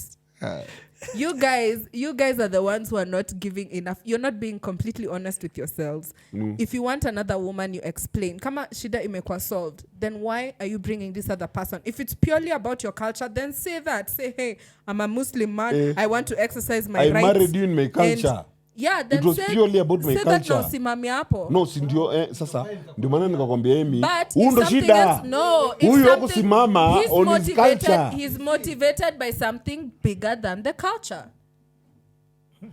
And why is that This guy is wrong? the problem. Hata mseme nini. Choice yako wewe naye huku make choice. He's motivated by the Wewe bibi union yako of their alikuconvince marriage. to make choice. unasema uli make choice. There's no choice, Sultan, you made. By the Your way, wife let me convinced tell you you, to make I'll be that choice. honest. Of all the successful couples I've like witnessed and sat under, the ones who I've seen who are successful take a lot of not direction, but they take a lot of counsel from the wife. So I feel like a woman who's able to express her views and say, okay, this is the direction I see our marriage going into and whatnot, and the man is able to follow through, those have a higher success rate. So what's So in so short, wrong? is to follow the woman. I feel That's like what they want. No. Yes. I definitely feel like the man should lead. But How leadership, and you say it. listen. Yeah. No, stick on the most successful rates. Yeah, the most How? successful rate is counsel. Even leaders need counsel. The president makes the decision because he's surrounded by people of good counsel. Any leader is surrounded by good So counsel. good counsel is women. Yes. And that's why and that's why it said when a man finds a good wife, he's found a good thing. Yes, true. If you find a good wife, you found a good thing. If you find a problematic one, tutakuwa kwa shida kama zako. Because you see, most Zangu of gani most of naye? the- Please, Najua natafuta sana. Zangu gani? Yeah, ndio hivyo, mbona unataka kusema? Mbona Ah, zangu gani? zako. Simuulize. You said Ulizeni. you were uncomfortable. What happened? Like what what? happened? Like what? Like what? On You what? said you felt imprisoned in your marriage. Why? Because I couldn't make a free decision, you know. Like ile I know who I am, yeah. Now me personally as Dizo, me nimse soft life. As fucking fuck. Me nimse soft life. So unaweza waambia nimetoka nimeenda Macha. Si ndio? Now nikiwa Macha, I feel obliged. I need to update my woman. I need to update my woman. But again, I don't want to. You know, I really want to just let free. So there was no sense of partnership in your marriage. It doesn't matter yoyote ile. There is supposed to have that. You're not agreement. supposed to feel obligated You're not to. obligated. You're not. You're not Yeah. It's obligated. the love for accountability. Because now I You just want didn't to have call that. her to find out how. to So explain to her I that, realize I really don't have it. There's no woman I'll ever get to be accountable that hey, nimetoka nimeenda Macha nitarudi Sunday. We nione siku nitarudi. As in that's how I'm feeling. No, that's how I that's am. reckless. That's not marriage. Being reckless is That's also not freedom. relationship. Again, Relationship it's also freedom. It's So about you caring about expressing the other yourself. person. No, you expressing yourself in that manner, in that I don't want to be accountable. I don't want to tell you what's happening. I want to just appear and let's hit it off when I show up. Even you can do the same. It's not about me right now. No, as in I'm like, as in as my, and I'm talking as my woman. Of course, that's the expectation you'll have for people because you don't want them to expect much from you. Yes. Yeah. So your freedom will be in expressing that. To someone else, they'll have a different value system. And again, I'm talking about me. I have no issue with someone else. You expect all the men to take your advice and No. be like you. No. And you would equate that to freedom. I'm equating freedom to respect. Right? Hii mmeniuliza yangu, Which is you've earned. entered into my shit. Which I'm is not earned, yeah. the equivalence of freedom. I am not the wanaitagaje ile watu wakiendaga. I'm not the benchmark of freedom. Don't use me as the benchmark of freedom. Mimi, I'm just having a conversation on freedom. Sawa. You get? Sawa. So usikae ati now you've entered into my situation mnaona. No, so I'm it's trying yours to paint freedom. a picture. I'm trying to paint a picture. No, mine is not freedom. So Good, now then let's you're enter agreeing into with freedom. me. We have a conversation about freedom, right? Yeah. Now, a conversation about freedom, Amy, don't look at anyone. Amy, I'm a Muslim. You've come to me. No, don't look at any. Give a different example right now. No, Give a that's- different that's- scenario. Okay, okay. Give a different scenario. I'm a war veteran. You are a Luo man. You are allowed to marry more than 3 wives. If No, you I'm go- a war veteran. No, we're talking about. I'm a war no, veteran. let's just Okay, talk about veteran it okay. is. I'm a war veteran. Yes. Yes. Let's go with that. I'm a war veteran. Okay, your Now- traditional allows you to marry War more than veteran. one. Your traditional War. allows you to marry more than one. Sultan, wife. you just flow with what I've Now- decided I am. Now, Why are let's- you let's- plotting let's- for me? No, let's As in, let's turn the I'm ball just to a your war side. veteran. No, you're a war veteran. Eh, Fine. now, can I describe who I am? Since you are allowed to marry more than one wife, and your life and your Who is wife, allowing me? Ngoja, you are I'm a war veteran. Who is you're a war allowing veteran. me? Yeah, it's fine. Hajapaintiwa, but I'm Sultan, trying to- you just let I'm me trying just to- I'm paint trying my to- picture, I'm yawa. just Hey. trying to break this boy. I want to break him today. We are paint picture now. We are paint picture now. I'm giving you a scenario. Bana. I'm giving you a scenario. This one I'm giving you a scenario. Now you're allowed to marry. Forget about being Muslim. I'm a You're war veteran. Yes. You are No. You veterinarians. don't know what a war veteran I You are am. veterinarian, you are Can you allowed to ask marry. me what it means being a war veteran? PTSD or no PTSD?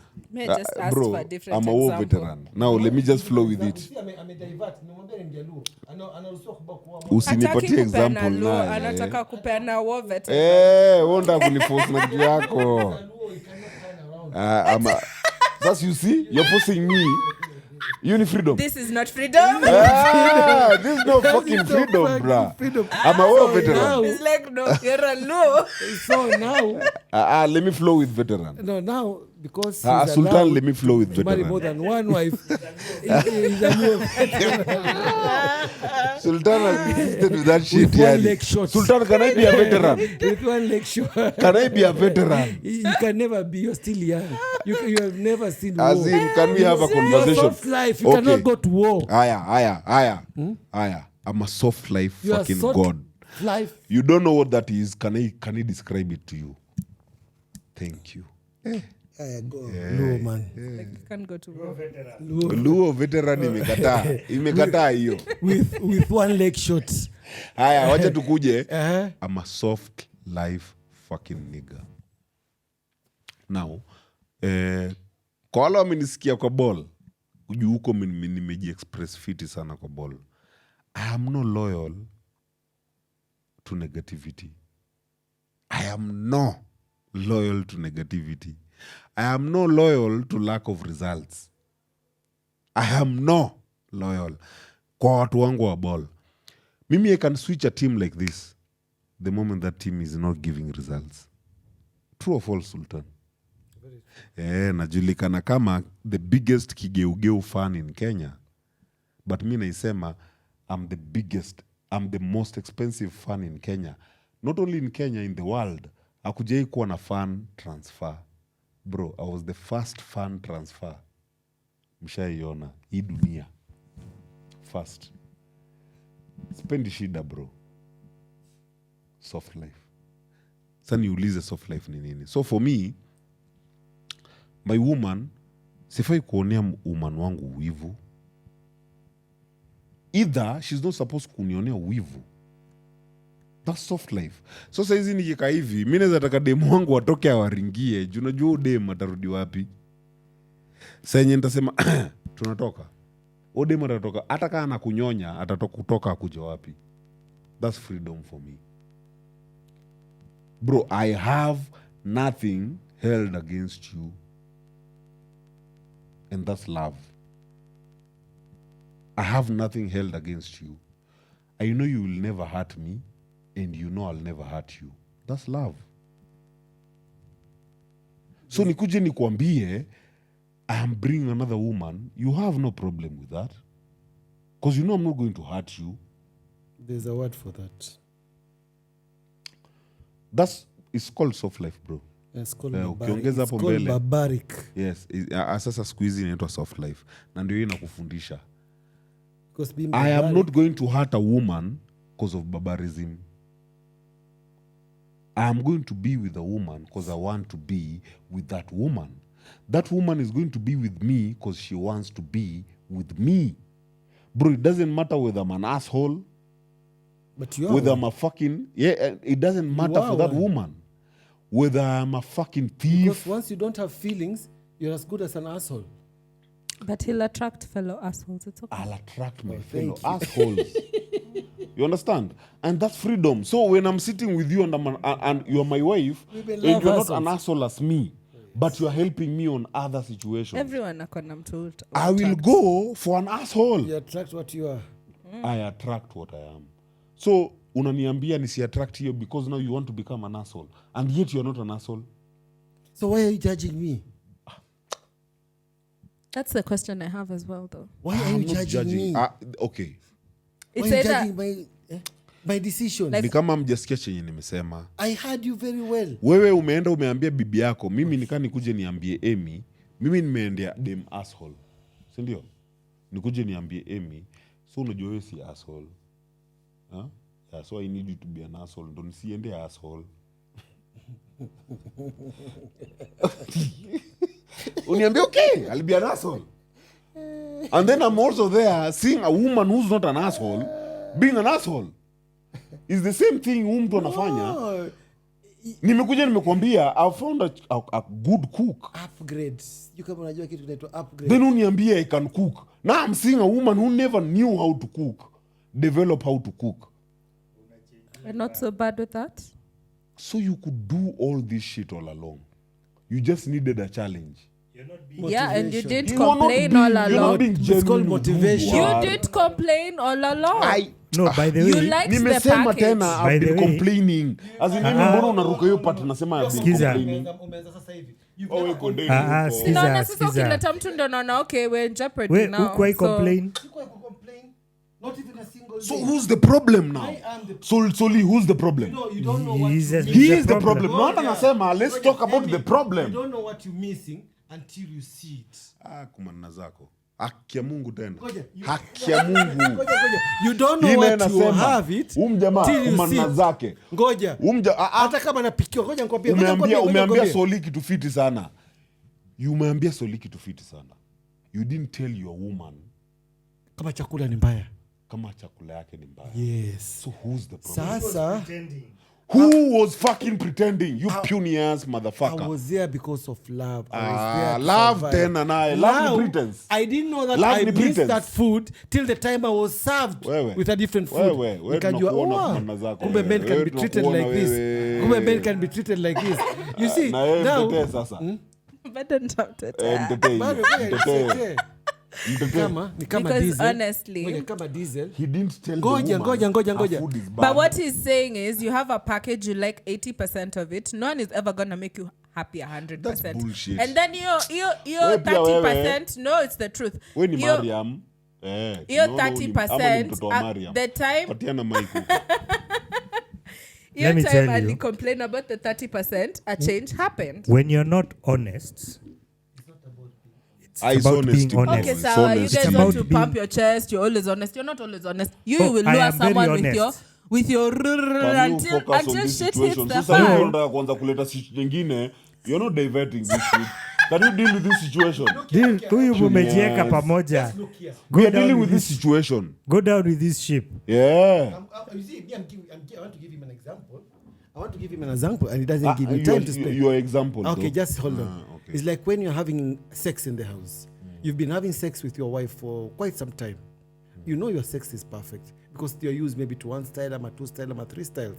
That's what she can offer. Then fucking, you go out, you meet this girl who takes you with all those kinds of helicopter, you bend over, na nini. Then you realize, wow, I am missing all this. I didn't know I was missing this. Then you realize your sex sucks because you're used to one style at home. So you didn't know that you missed that style because you didn't have it. So the time you are introduced to it, then you say, oh my God, I'm going to tell my wife that she tries this. Or if she doesn't, I'll get somebody else because this other one blows my mind out. So you're already fucking someone. No, I'm an giving you example. an example. You're already fucking someone though. Yeah, because now you got For you to different tell style. your wife, hey, No, there's this it's- thing we should try. yeah, no, You're you- already trying with someone. Yeah, because you said now somebody is Mr. fucking my Lawyer. brains out. Yeah. Okay. I want Amy Hiyo- to hiyo come. hiyo mapepo ya streets, mapepo ya streets unaacha kwa streets. Usiletee bibi. Usiletee bibi. Eh? Hiyo mapepo unawacha huko kwa No, because streets. now you want that person because now you want to make that person a part of your life. No, but she's not that kind of person. You see? Sasa I'm giving you an example. You don't know what you are missing till you find that thing. When you test it or you try it, then you know, oh, it's like this. Kuna mjamaa, kuna text fulani. So the chile asks the guy, any babe you cheated on me with my best friend. So the guy is like, I had to. The guy said, the Chile said, she has a sweeter pussy than yours. What do you mean? And I had told to them no. confirm. Yes. In fact, I got angry. Na tukabet pesa. In fact, I got angry that her pussy is not sweet as yours.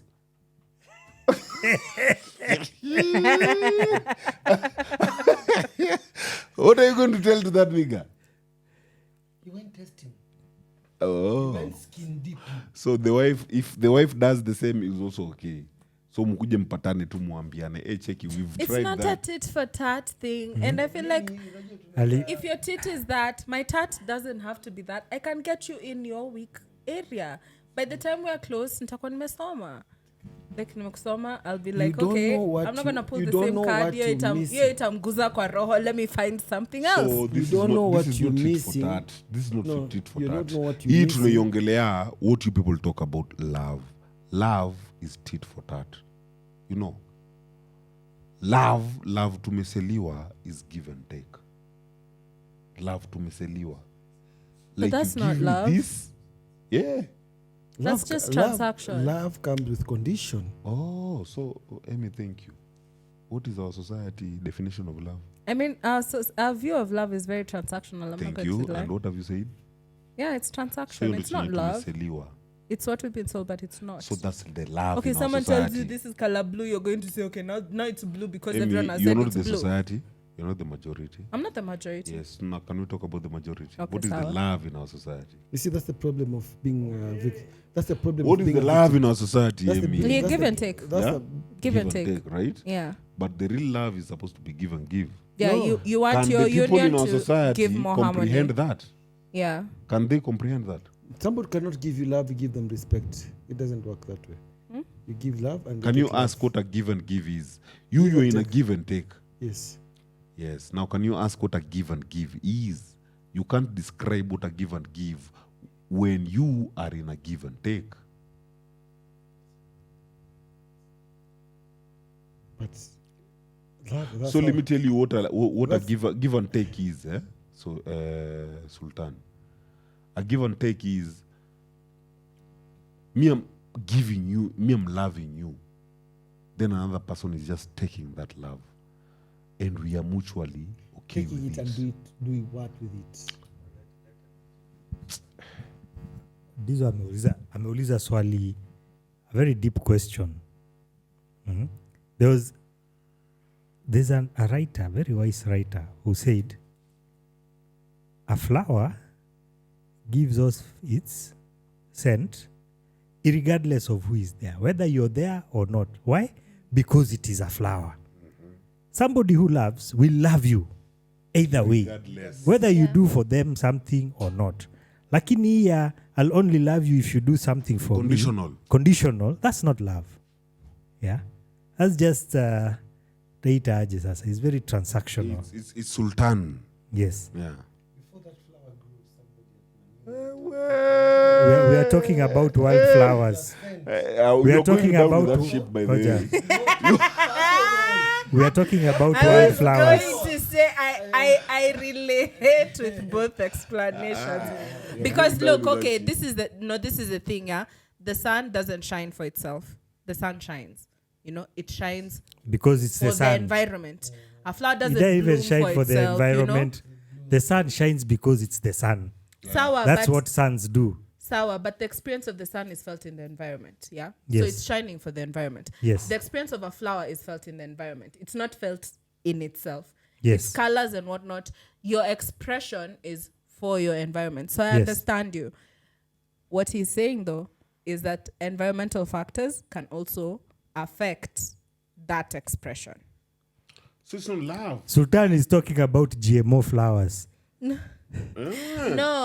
Give and If take. it's Unataka winter, ni if it's GMO winter, GMO if can it's survive winter, the on its flowers own. don't You want bloom. me to be so big?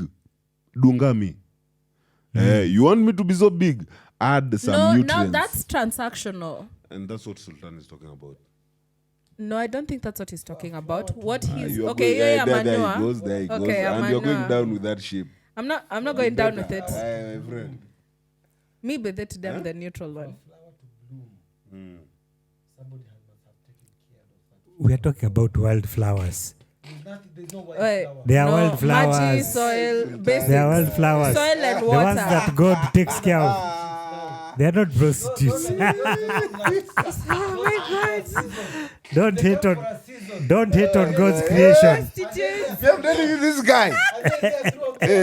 This guy. Sema, if you did not marry a flower, you married an acacia tree. A thorn tree, hiyo ni tofauti. Guys, even Si ndio hiyo itakuwa Let me tell inakudunga. Si ndio? Freedom. Itakuwa tu inakudunga kila siku. freedom is expression. That flower to be able to bloom, and it has the right conducive environment, right climate, whatever is making it bloom. It's freedom of expression. If the environment is not conducive, it won't bloom or look so colorful or as wide or whatever, because certain factors are not favorable for it. That's expression. You have the freedom to express yourself. But I feel like these are the things we're mentioning. They're motivators to that freedom. Respect is a motivator. So I want to bring, me personally, I want to bring another woman. Lakini umekwamilia story juu going umewashwa. to kuslimisha Umewashwa Ama wacha tu. nitoke kwa kufanya another woman. muislamu I feel basi. like- I want to bring This is war veteran, what was he going to do? another woman co-host. You know, Mm-hmm. I'm feeling like bring another woman co-host. Mm-hmm. You're infringing on her Amy, do I territory. need to ask you if I can bring another woman co-host? You don't need to No, ask me because she- it's your show. No. Right? Goja. We are following your logic. He is now infringing on your territory. She'll be infringing on your But territory. because I will Sure, feel Diana. like I'll feel like okay, nasikia ni kama sasa I'm a bit boxed in, I will ask. Swali ni I'll be like, show ni ya why nani? do you need? I'm not free. Show ni ya No, nani? you are, but I'm also free to ask you and tell you this is how I feel. Ngoja. Sasa Whose show show ni is ya it? nani? As in, whose show It's is it? yours. And even guys, even in a working environment, professional, tuyekata kwa office and whatever, the boss, yes, will do what they want, but they usually explain why they're doing what they are doing. So the only thing the boss owes you is to notify you. Notify me, but I'd want to know what How? results They- you're looking for. That's why I'm asking. It's my part as the employee to find out what results are these you're asking for and you're hoping for, and is this the best way to achieve it? Ama, I can suggest to you a better way. But This it's is the his same thing show. I'll do for your podcast. I'll It be is- like, it's his show. yo, exactly what are you aiming to achieve? If it's a gap I can fill, don't you think I should feel free to suggest that I can fill? No. Bado. Sikiza. Hatujafika Wow. hapo bado. Show yangu. Yes. It's only my show. Si ndio nashanga? Hatujafika hapo bado. Because if you feel you're comfortable enough, you could have done the show by yourself. And this is not saying, because I can end up saying, yo, yeah, bring another woman. I feel like it's a balanced thing. Like your reason makes sense. Me asking you what's your reason is not infringing on your freedom. It's not. Me asking my boss, why do you want to do ABCD is not infringing on his freedom of choice. It's Sasa, not. and you know what he'll answer We you? are both expressing Is- ourselves. You know what he'll answer you? It's because I like two women on my show. And that's okay. Let him. Let him express that. But I'm Mbona- not. But why would you say that in Alafu, marriage? mi naweza kuambia hivi Amy, Mbona by the time useme I'm hivyo in bringing you marriage? on board, I'm not bringing you on board kukwambia you are the only female co-host I'm gonna have. That's okay. I'm bringing you on board kukwambia you are part of the female co-host. You're the first. Yay. Yeah? Yeah, you're special. Yay. Then nikiendelea, I'm going to bring another woman. Sisi, but you'll have still communicated. I I feel don't like, need to tell you though, as in nimekwambia from the word go. okay, when the woman shows up, you'll still tell me something. Amy, this is your co-host. That's fine if that's how you choose to handle it. Yeah. Yeah. But there's courtesy. It's just courtesy of communication. I feel like freedom is about expression. Freedom si katasi. Freedom, that's what I'm saying. Freedom Freedom si si katasi, katasi. but it's Freedom expression. Freedom si katasi. Wewe tunakuona sana wewe. Mimi nilikwambia mimi Wewe, nitakuja. you are Mimi not mimi Anyway, you know what? Mimi mnajua about stai freedom. malizana na Sultan. bro, Initially, sitawahi malizana na Sultan because for me I have no problem with Sultan's wife. You But have a this problem Jay with meet me. wife wako, but I have no problem with her. Or Me, their I have a marriage. problem with Sultan. Sultan is one hell of a pretense sent to us by the government.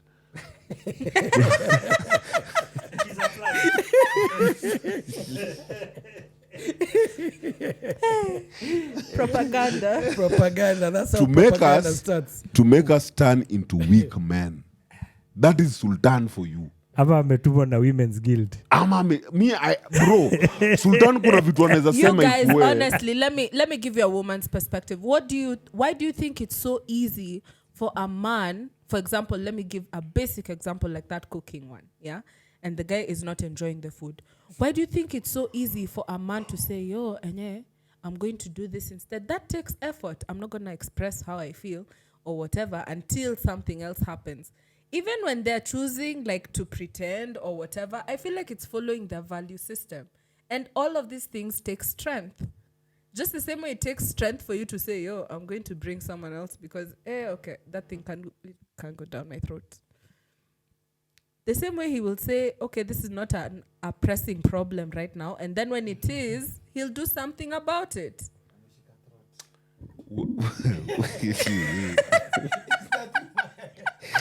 Yaani hata nafikiria juu hiyo chakula hata nasikia tu nimechoka.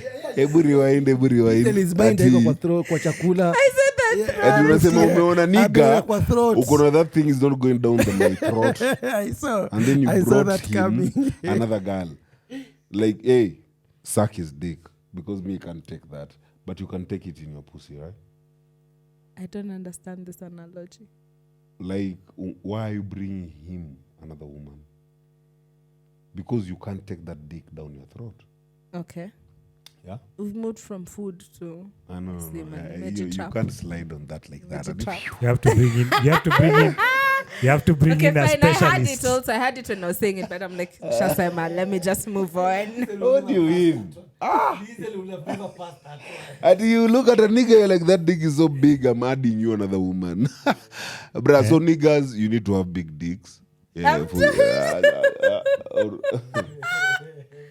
Oh, God. but anyway, Ebu finish. Now you're going down with that ship. Ebu finish it. No, They'll I get you- feel like it's admirable to be able to make such decisions on both ends. And to me, freedom, I don't even think, honestly, even for men, it's about respect. And I don't think for women, it's really about love. I feel like it's about expression. And being able, because every Expression for who? For the women every or the men? expression is followed with a deed. Yeah?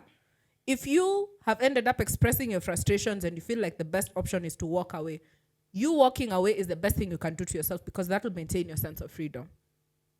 If someone else's expression has expressed that they value other things more, and them choosing to stay will take up strength, both of you will use strength to make that decision. So, Amy, what's your freedom you as a woman? You answered it. Can you repeat it? Freedom is being able to express myself. Sasa imebadilika tena. Imebadilika. And I tried to change, but Eh. I said I You, feel we like can't it's trust about you. no. We I can't said trust before, you. but I told you this before we started the We show. can't trust No. So You what's know- freedom for a woman? Can you be realistic? Dizo, you know, she just to take you guys back, you know, she won't bring you another woman because she can't nini. She bring you another woman so that she can see her suffer. The way she, Kwanza anaenda kuleta mbaya. Yule, wewe kwanza let me bring for you the bad one. You see Amy, as in wacha kutuweka kwa hizo vitu zenu. You No. just wanna talk because you wanna sound good. Talking is not expressing can be many things, not just talking. Amy. I'm not These people lying. don't know what freedom is. You don't know. Yeah, You na don't know what Sultan. freedom. It says the people who say freedom is about respect. All day. As a man, Right. this woman told us what freedom is for a woman. Freedom is about respect. No, I said in the space of love, I feel like women are able to freely Unaleta express kelele, themselves. unaleta kelele. As a man. No, as a man. As a man. Sultan atawaambia yeye as a man pia. Na mimi mkumbuke- Sultan is a nilis- man. Soli is a man. Amy is a woman. So any man here is talking as a man. And me, I said, I started by saying I don't feel freedom is a man or woman thing, but because I have to reduce this conversation to like men or women. Too shallow. Yeah, it's shallow. Freedom is not about Okay, being a man then or a give woman. us the That's shallow. give us your universal definition. No, we are closing it. Expression. I feel like that's a universal definition for freedom, both across both genders, is the ability to express themselves. Like farting or something, expressing your essence. So unaingiza mambo ya etiquette.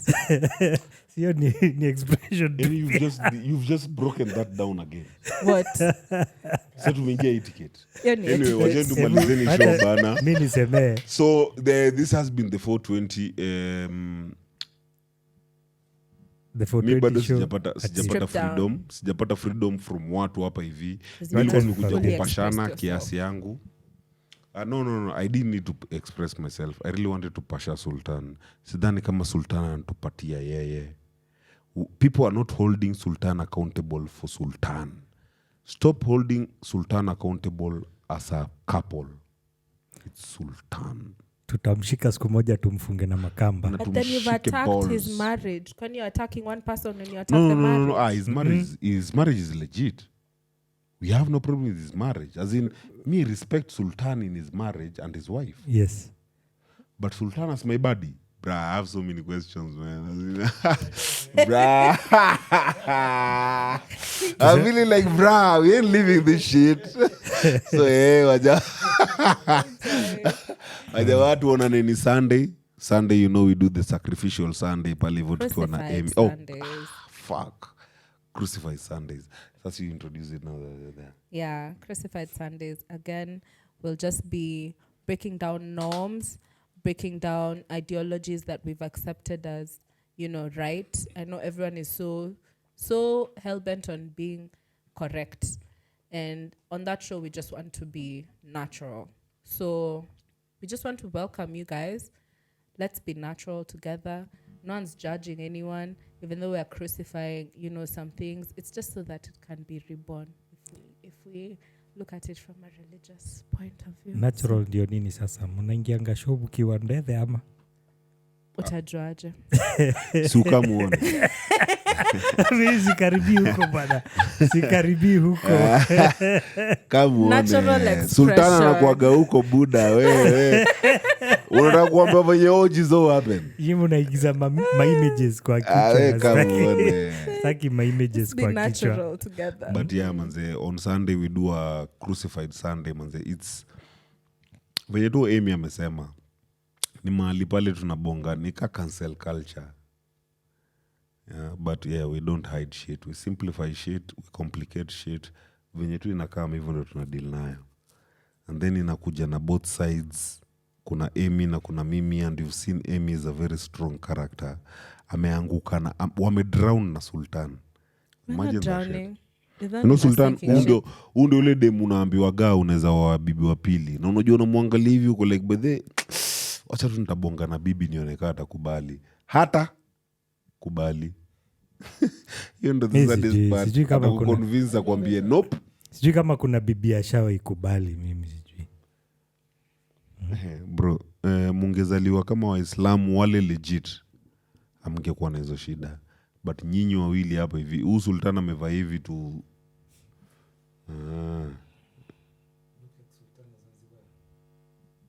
Hizo ndo zinakutosha. Kuna kichwa kubwa, so kofia ikutoshi. Kofia lazima ikuwe ni ile kofia.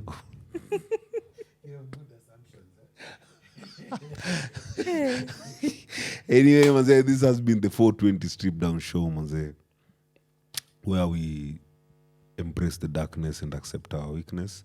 Tumekuwa pale na my co-host Soli.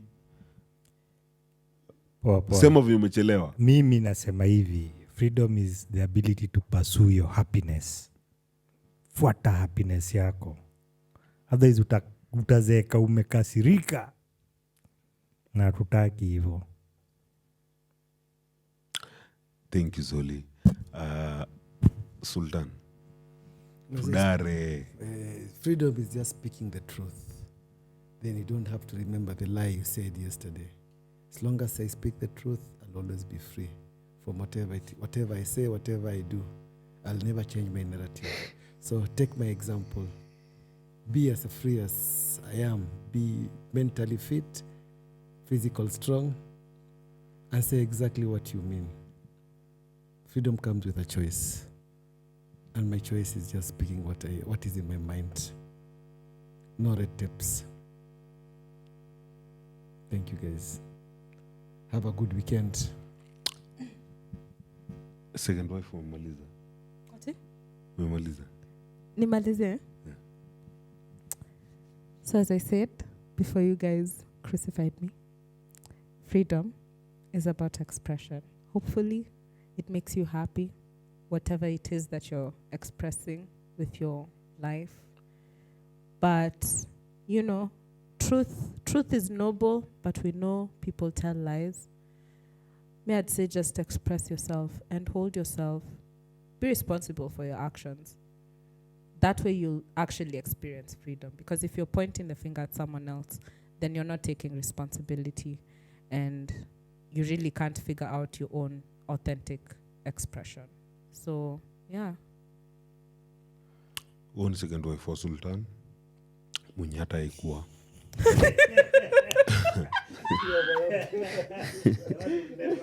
The one that will never be. Your wife atasikia hivi yako like, hebu come here and sit down.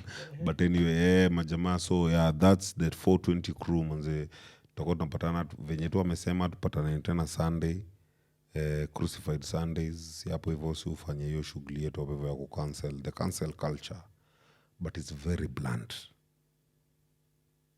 But thank you my guys for joining in. Mimi na isiwezi wambia. Mimi nimepashana venye nimepashana. As a man, freedom is you living within a respected environment. If you're living in an unrespected environment, then you are not free. Hivyo tu. Peace out manze. Mr. Producer.